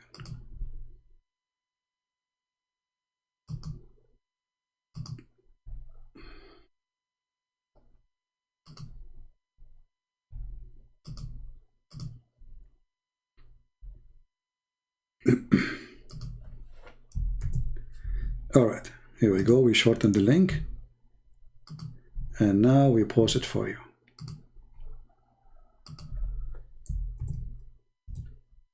There we go. So you see, to make it simple, Muhammad is a sick man, mentally ill.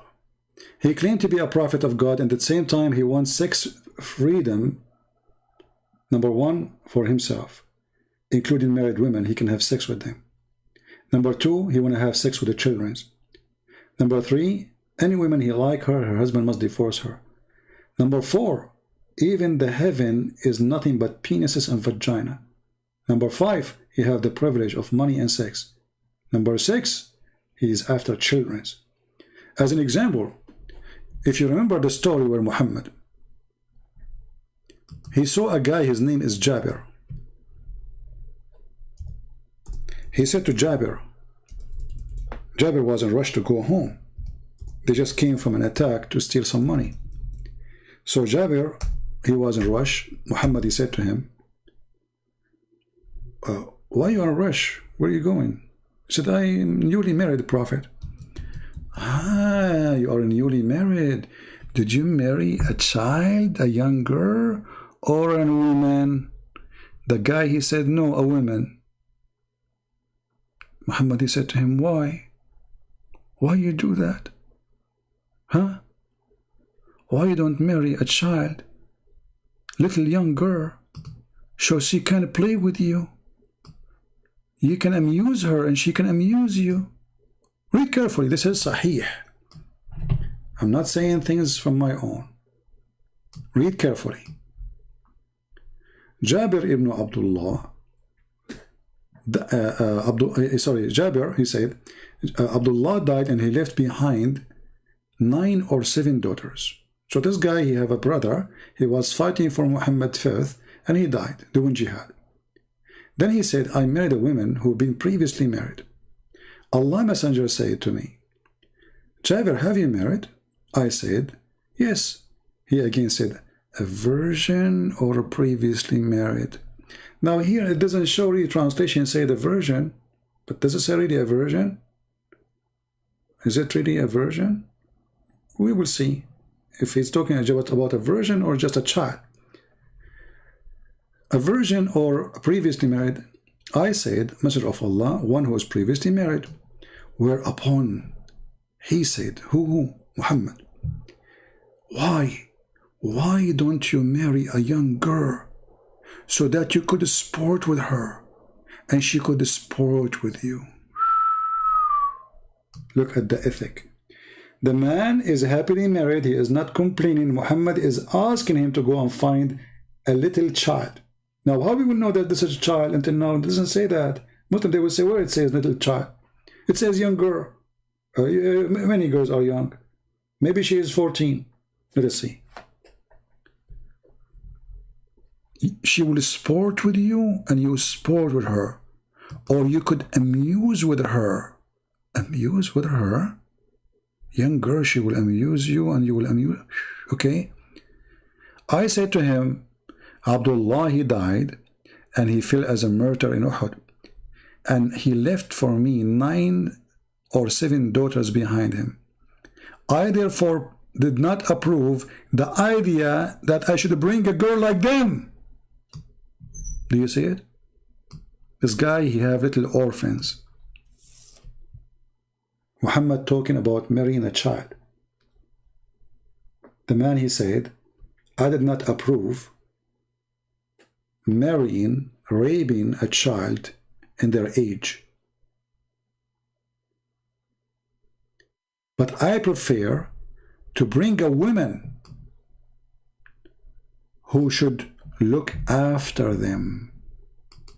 See? Look after them. Do you see it? I did not approve the idea, should I bring a girl like them? Do you see it? So those are little girls who they need somebody to look after them. Yet the faithful Muhammad asking the man to bring a girl like them to sleep with her, to rape her. Do you see the faith of this man? So Muhammad is mentally ill because pedophilia, by the way, is a mental illness. Pedophilia is a mental illness. It's a person who have a special joy in his brain when he look at a little baby child. It's a mental illness because this is not normal for a human being, right? It's disgusting. So, but for a pedophile, she amuse him. He will be amused by a baby child.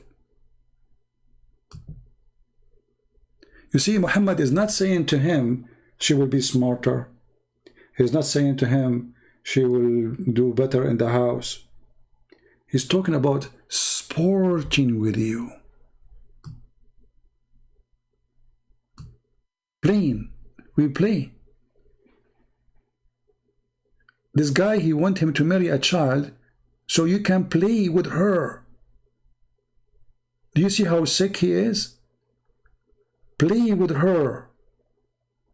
So she could sport with you and you sport with her. She could amuse you and you could amuse with her, because, you know, a little girl, very easy to satisfy her by buying her some candies. She's not a woman who question what I did, where I go. I give her some candies, she's happy. Buy her some Barbie, she's so happy.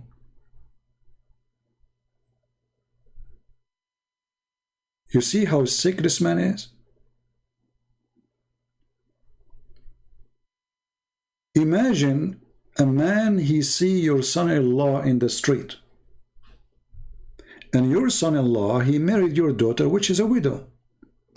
She used to be a widow. And then that man, he said to your son-in-law, why you don't marry a little baby? Huh? Why you marry a widow? What's wrong with you? Don't you think, be honest with me, that this is a very sick man?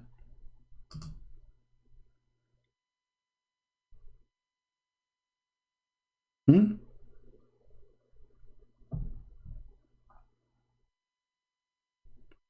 by the way, Muhammad, he talked about circumcision, but Muhammad himself, he never been circumcised. You see the hypocrite? Even that one, he is an exception. He wanted to copy the Jews, but he himself never been circumcised. Actually, Muhammad is just, not only disgusting, he's funny at the same time. That as an example, if you ask Muslims how Ibrahim or Abraham did circumcision, anyone knows? Can you believe it that Muhammad, he said that Ibrahim at the age of 80, he hit his penis by a hammer? And this is how he did circumcision.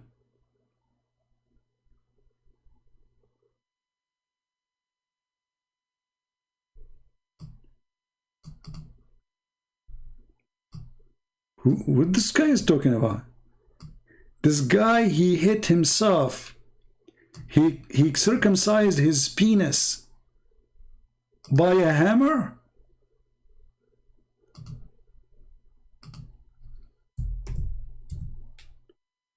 Like, what kind of hammer is that?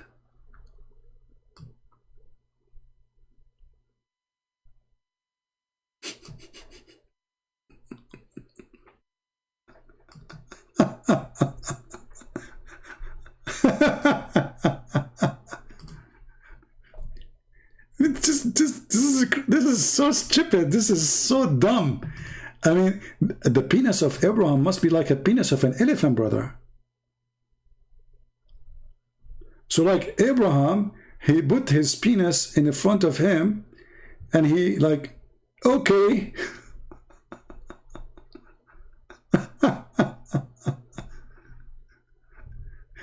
Let us do it.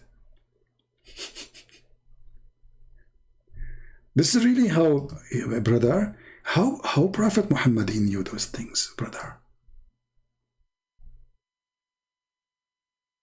Like the guy, he put it in the table like and dish, and this is how he circumcised himself. Like he cut the whole thing.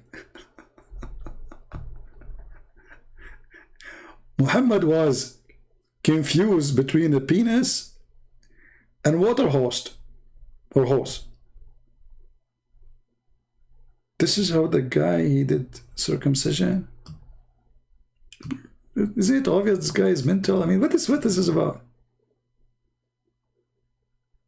I mean, how stupid, how far in stupidity we can go?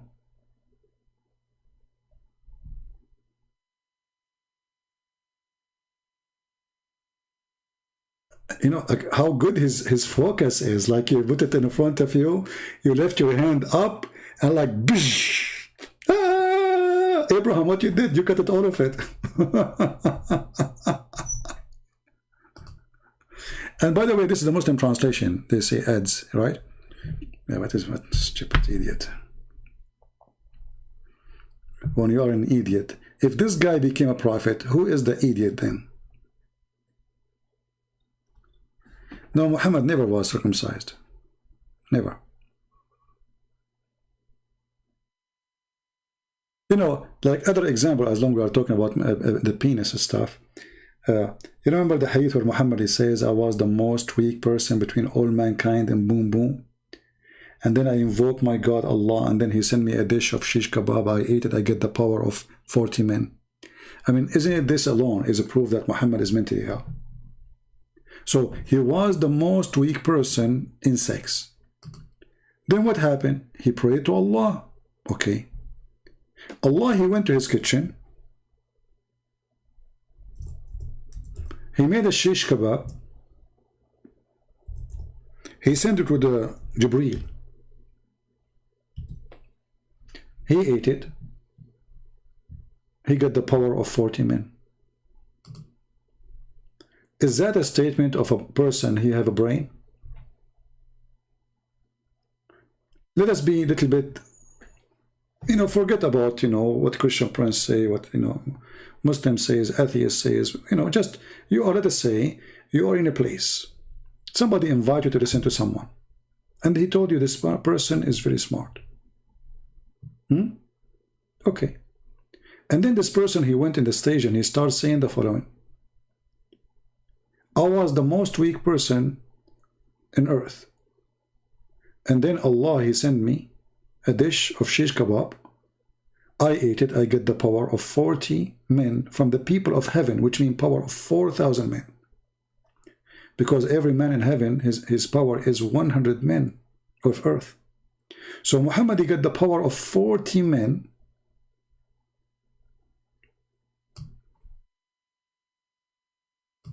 Of men of heaven.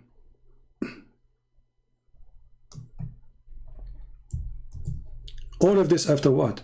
After he ate shish kebab, cooked by Allah. Why Allah cannot make the penis of Muhammad fixed without saying be and it was?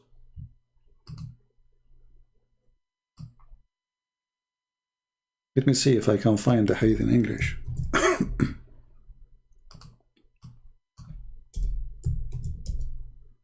No, until now not succeed. Let us see.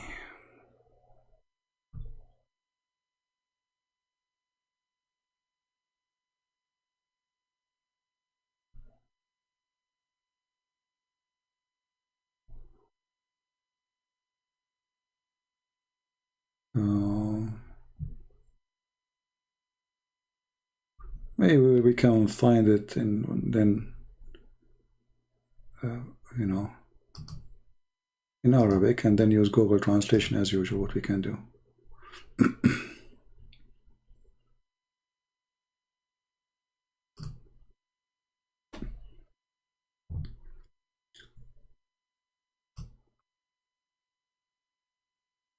Okay, this is a Muslim website speaking about the sexual power of Muhammad. The chapter of the power of the prophet in Boom Boom, Jima. It says here, a man, he said to Muhammad, Ya Rasulullah, هل أنزل عليك طعام من السماء? Did Allah, he sent to you food from the sky? He said yes. It's sent to me with a fryer. It's hot. Okay. Then he continues saying, in different hadith says, أتاني جبريل بقدر. Jibreel, he brought to me a dish. Have al-kufayt, which means shish kebab, kofta, فأكلت منها أكلة, and I ate from it like one meal. And I get the power of 40 men.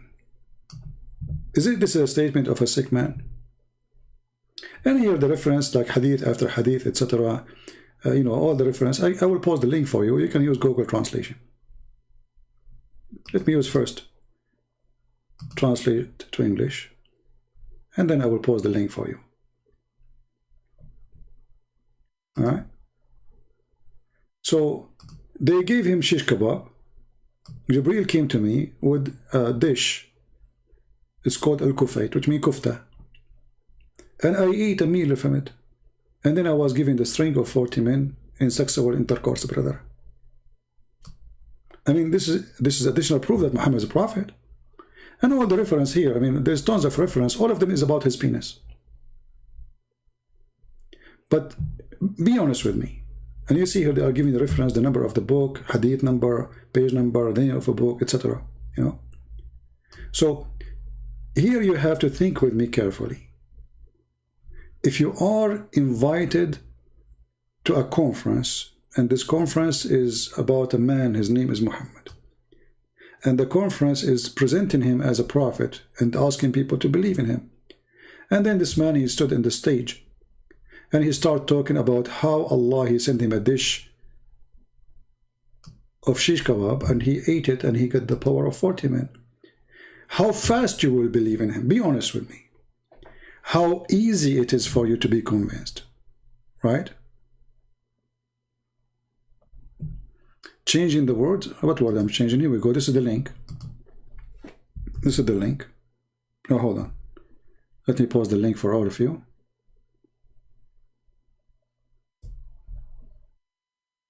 All right. This is the Muslim website, and you can use Google Translation to translate. It's in the screen.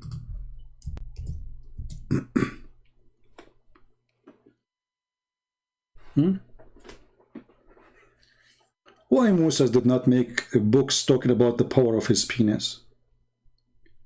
I forgot. Muhammad, he made a book about the penis of Moses. Hold on. You know, in the Old Testament, speaking about a priest, he should be healthy. He have no defect, no sexual disease, no any disease. Muhammad, he learned from the Jews, you know, those things about how important those things for a priest to be. So Muhammad, he come with a story. And the story is that some of the Jews, they accuse Moses that his penis is not working, or he have something wrong with his balls. They accuse Moses of his balls. His balls is not good. Read carefully. And this is Sahih. So Muslim cannot say this is not authentic. And by the way, this is a true story. I was there. Okay, narrated from the Messenger of Allah and the authority of etc. It says, by Allah, nothing forbid Moses to take a bath. Oh, hold on. There's a presentation. It says that the Prophet says, etc., that Banu Israel, the Jews, used to take a bath naked. I never saw people taking bath naked. This is not normal, because they should wear a suit, okay, naked, and they look at the private part of one another. Moses, peace upon him, however, he took a bath alone in privacy, and they said, by Allah, nothing forbid Moses to take a bath with us except he have a scrotal hernia. For sure I'm saying it wrong in English, so forgive me. Moses once went to a bath, and he placed his clothing or his clothes on a stone, and the stone, brother, moved the stone, and the stone stole his clothes, and Moses ran after the stone saying, oh stone, my clothes, oh stone, my clothes. The children of Israel, brother, they had a chance now to see the penis of Moses, and when they saw his penis, they said, by Allah, Moses' penis does not suffer from any element. And then the stone, brother, stopped till Moses had been seen by all of them. Look at this miracle. Allah, he wanted to prove to the Jews that Moses' penis is very healthy.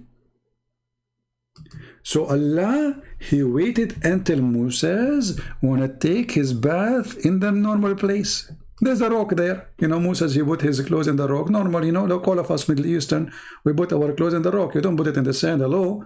The scorpion will come, mice will come, steal your wallet or your credit card.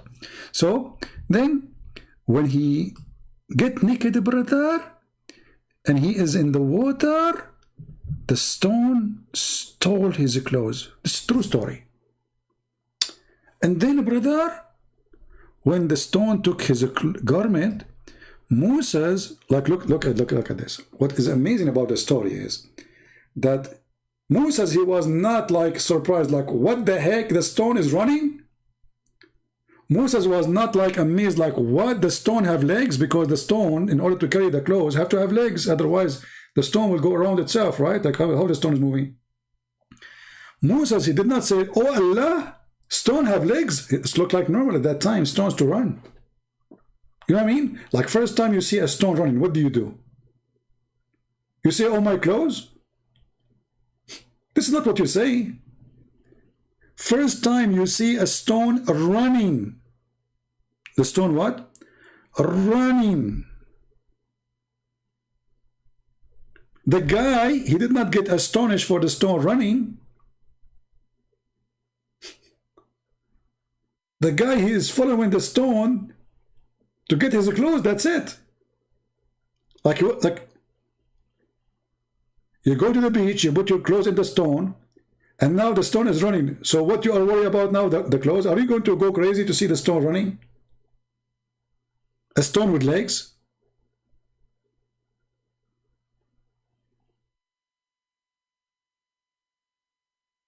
Then, not only Moses is not surprised with the stone running, even the Jews. Look, the Jews now, they are not talking about the stone is running, they are talking about the penis of Moses. See, the stone keep running, and Moses, he keeps saying, Moses, he proceed after it, saying, my garment, stone, until some of the people of Bani Israel looked at his private part of Moses and said, by Allah, there is no trouble with Moses. The stone stopped them after he had been seen, and he took hold of his garment and he struck the stone. But look here, the story, like the Jews, they were not amazed about the stone is running. The story here, all the spotlight is in the penis of a messenger of Allah, Moses. Are you focusing with me? There's only one spot of light. Like imagine you are a Jew 3,000 years ago, whatever, and now you see a stone running. And now where are you looking? At the penis. Not at the stone is running, because the stone is not a problem. The stone run every day.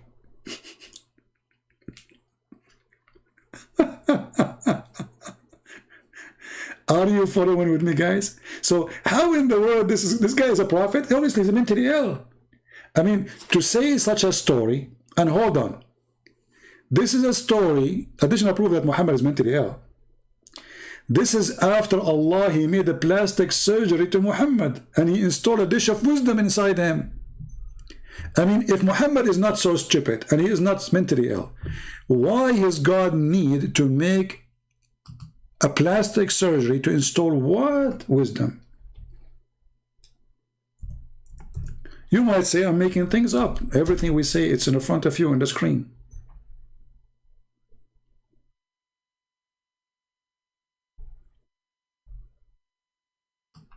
Everything we say, it's in front of you on the screen. We never say things without proof. And even the angel, he's stuffed. Let us see the hadith. Here we go. The angel, I called al-Mut hurt. Are you a Muslim, my friend? Itlamutu hurt. Are you a Muslim?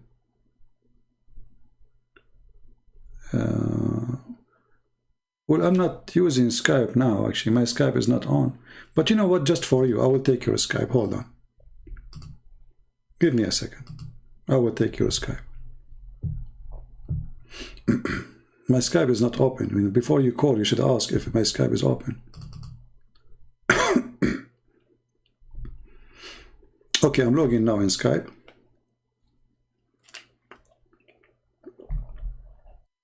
What is your name there, my friend? Give me your name so I will know which one, because too many people, they send me messages.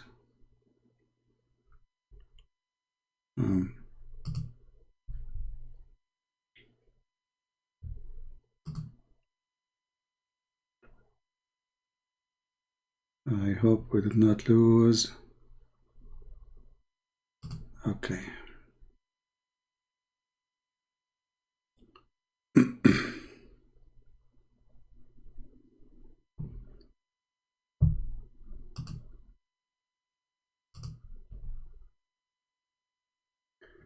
Well, nobody contact me, and nobody text me, and nobody call me.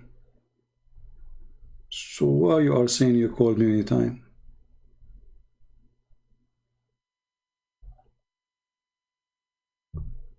Is your name Muhammad Ahmed?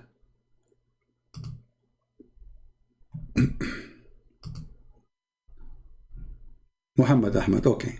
That's you. Okay, thank you. Okay, right. Here we go. I'm calling you.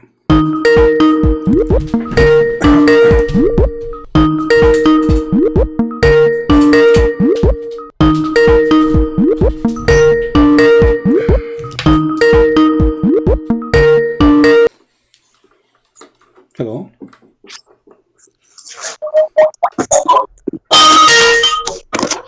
Mute YouTube, please. Mute YouTube.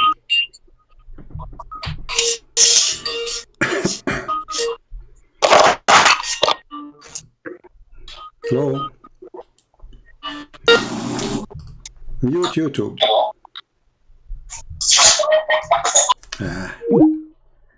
I mean, you don't have good internet. You don't even know that you need to mute YouTube.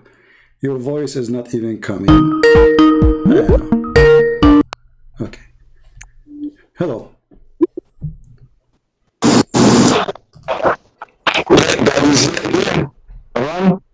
Hello. Yes, it's Daddy. It's not you. It's not your fault. It's the fault of the idiot who said to me, somebody want to call me. Stupid idiot, son of Muta. We thought it's a man, it's a kid. There's a guy want to call you. There's a guy want to call you. And who is just ultimate fart? There we go. Daddy. So, as you see here, Muhammad, this guy, he don't believe in Quran interpretation. He don't believe in the Hadith. He don't believe in what his prophet said. He believes in his own, you know, he has God. He is the only prophet who knows everything. Nobody can explain the Quran like him. Do you accept any interpretation for the Quran? No. Any Hadith? No. He accepts only himself. He is just a little boy from Nigeria who does not know how to say his prophet name correctly. So here you see Muhammad saying that his God sent two angels in the purpose of fixing his intelligence. Read carefully. Allah he sent, fixing his intelligence and his faith. So while he is in Mecca, two angels they came, and you know, to make the story short, they cut his chest and they took all the material inside his chest.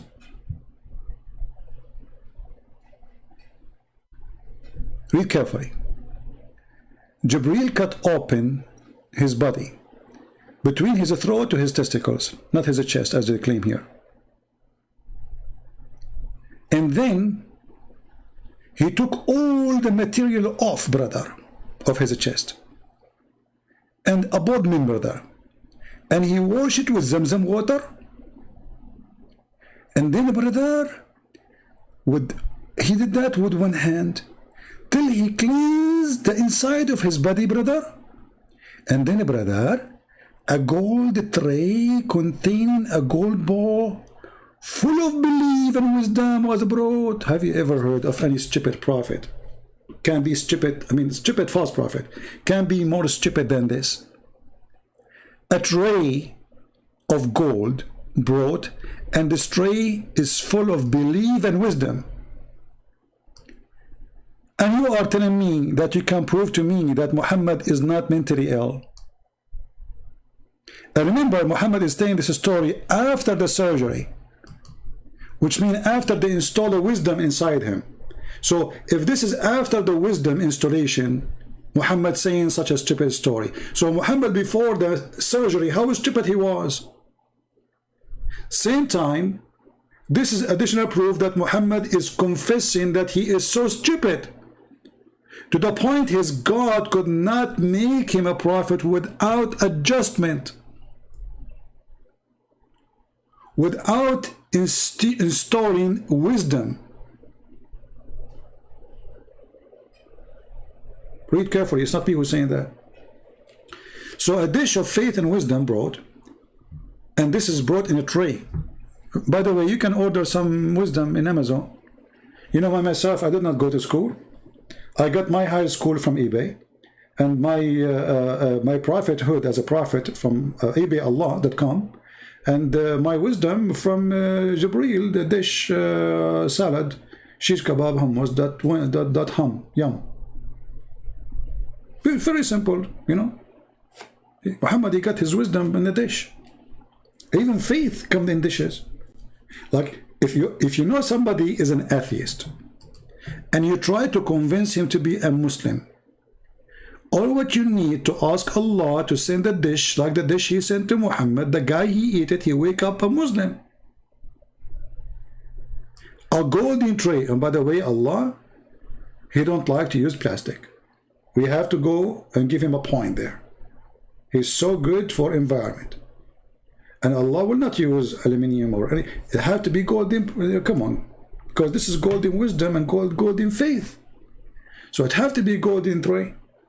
So golden tray containing a golden bowl. Look, not only like container inside a container, like you spend your day doing opening.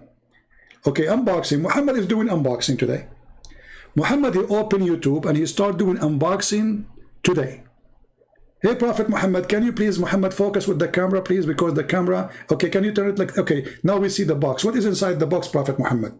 Okay, brother and sister, we are going to open the box for you today, and we will do unboxing for a tray and receive from Allah. Muhammad, he opened the first box.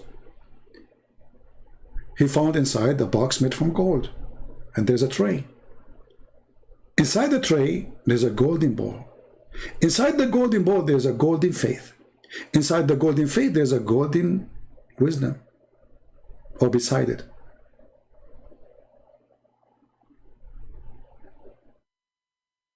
This is why those people, you know, they are so ashamed of their prophet's stupidity. They say we don't want to accept the hadith, because those hadith exposing the stupidity of this man.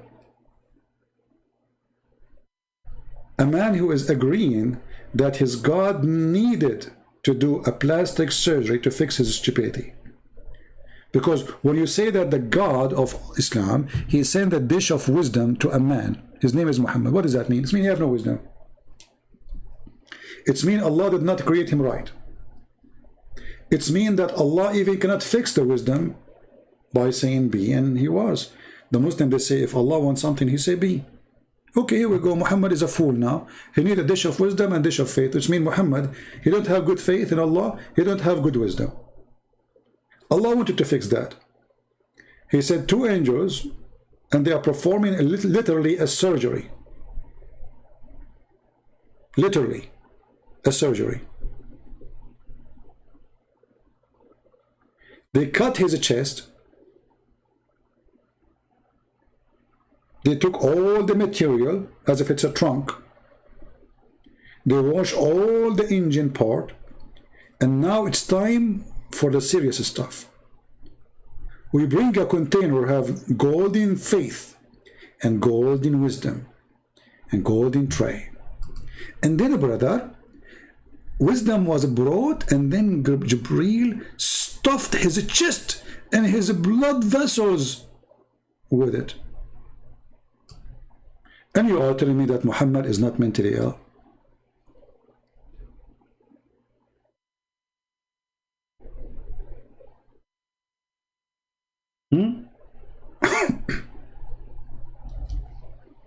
If Muhammad himself saying to us, I have to make a video, another video, short video, not this one became so long, about this topic. But if Muhammad himself is saying, maybe I should make a series. The Muslim today, they were successful to divert us from our topic. But it's okay. Always helpful to teach the Christians anyway. So I will make a short video, and the funny is how you know, my story about short video is the same as Muhammad saying I don't want to go there. I was smart. Isn't this is a proof that Muhammad had a mental problem and Allah is doing surgery to fix his brain? Why Allah did not send an angel to fix the brain and the wisdom of Moses? Abraham, according to Islam, there's 124,000 messenger. The only messenger who needed a plastic surgery in his chest, in his breast. And by the way, in the Quran it says a breast. Oh, seriously, there's a verse in the Quran about it. So Allah, He made a surgery for the chest of Muhammad to expand it, to make it big. If you don't believe me, let me show you.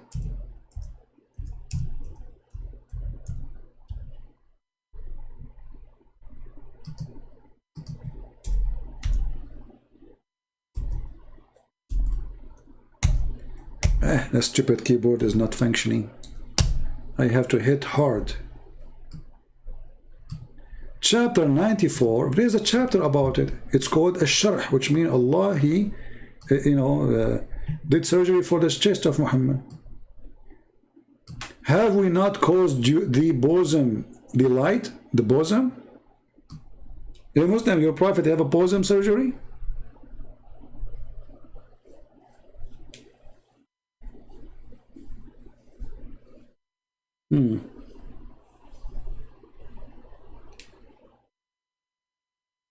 Huh?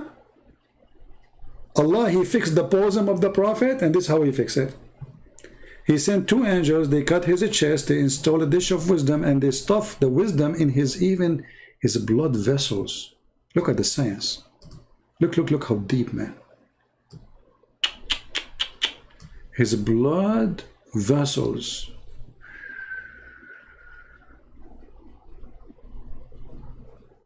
How special he is, Prophet Muhammad.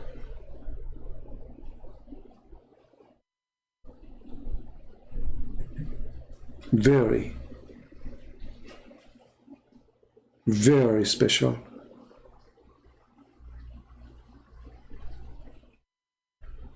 Well, my keyboard for some reason is not working. I don't know why. Especially some letters like the Q, sorry, the Arabic. When I'm writing Arabic. When I'm writing in English, I think they are fine. There's something wrong. Okay, I'm going to call Jibreel, and Jibreel is going to install a dish of wisdom in my keyboard. And I hope he will fix it. Okay? So, as long as Allah and the Muslims agree, you know what? My coming video is going to be why Allah fixed the wisdom of the Prophet. What do you think, guys? Shall we do that? Why Allah fixed, how Allah fixed the wisdom of the Prophet, or how Allah installed the wisdom. I don't know which name you think. Give me a name about the installation of the wisdom of Muhammad. The name we choose, I'm going to make a title about it.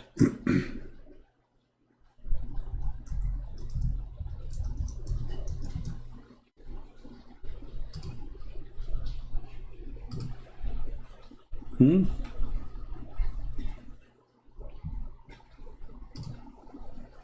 I found a perfect picture for this. Okay, here we go. Now we need the name. Oh boy, this picture is so good.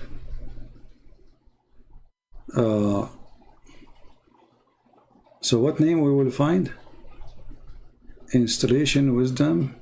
Yeah, you know.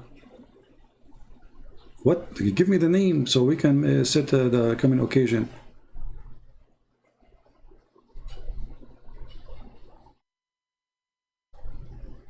How to install wisdom.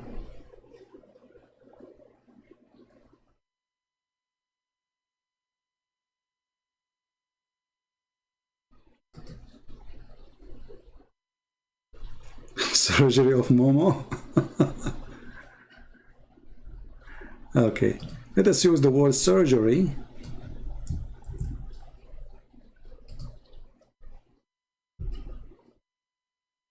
We will say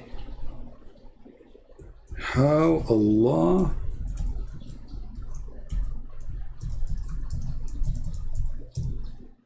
fixed Muhammad brain by surgery. And now we will put the picture for it, and now we will choose the day. Today is August 4th. We give you a chance to have a break from me a day or two. So let us say Friday the 6th. And Friday the 6th, we will do,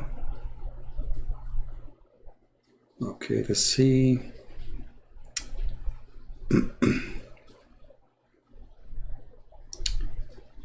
It's going to be Friday the 6th.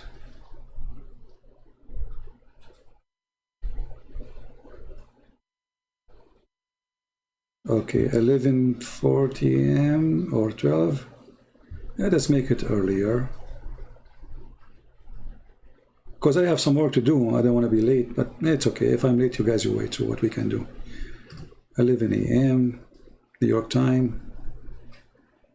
All right, Friday, August 6th. How Allah fixed Muhammad brain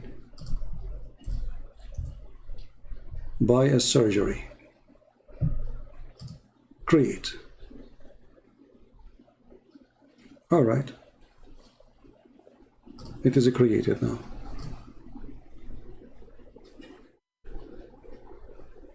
All right, so anyway guys, we will see you in the coming Friday. Hold on, how it's coming to be Friday? Hold on, we gave you 2 days, huh? Today is Wednesday, so Wednesday, Thursday. No, I don't like that. Let us fix it. Should we make it Friday or make it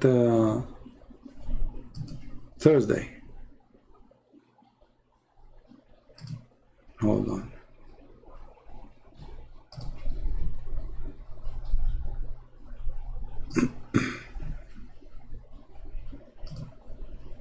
Okay, so August 6, August 7, August 5. Okay, we'll make it August 5. We fix it to August 5. All right, I hope you guys will like the picture there too. I put a picture. Anyway guys, I want to say thank you for being here. Time to go. Actually, I'm too late to the things I wanted to do, but it's okay. The coming Thursday, August 5th, we will be here, and how Allah fixed Muhammad brain. Now, I have some work to do really in the morning. If I am a little bit late, have patience with me. Don't go. Get your popcorn, and I'm going to teach you medicine and how to, because I used to be a doctor, by the way. And my previous life, they used to call me Dr. Prophet Muhammad, peace be upon him. And then what happened is exactly what happened to Zulqarnain. Somebody hit me in my head, and I got the first horn, brother. This is why they call him Zulqarnain. All right, true story. Additional proof that Muhammad is really mentally ill. So we will see you not tomorrow, the day after, until I see you again. May the Lord bless you all, and may the Lord open the heart and the eyes and make the Muslims use their brain so they can see how silly, how stupid this man is. Not only how disgusting he is, everything about him is wrong. His brain is wrong, his chest is wrong. And he confessed that. He even claimed that his God, he sent him surgeon to make a surgery for his stupidity. And remember something, if this story Muhammad is speaking about is after the surgery, then how stupid Muhammad was before the surgery. Because to say such a story, you have to be extremely stupid. And now, Muhammad, after the surgery, Muhammad is saying that story. So how stupid he was before it. This is after the repair. Muhammad, he come with such a naive, stupid thing. So Muhammad before versus Muhammad after, which one is more stupid? You tell me. Thank you. Don't forget to download the video, share it with your friends, and until we see you soon again, Christ is Lord, Muhammad is silly, stupid, false prophet, everything wrong about him, and we prove it every day. Take care. God bless.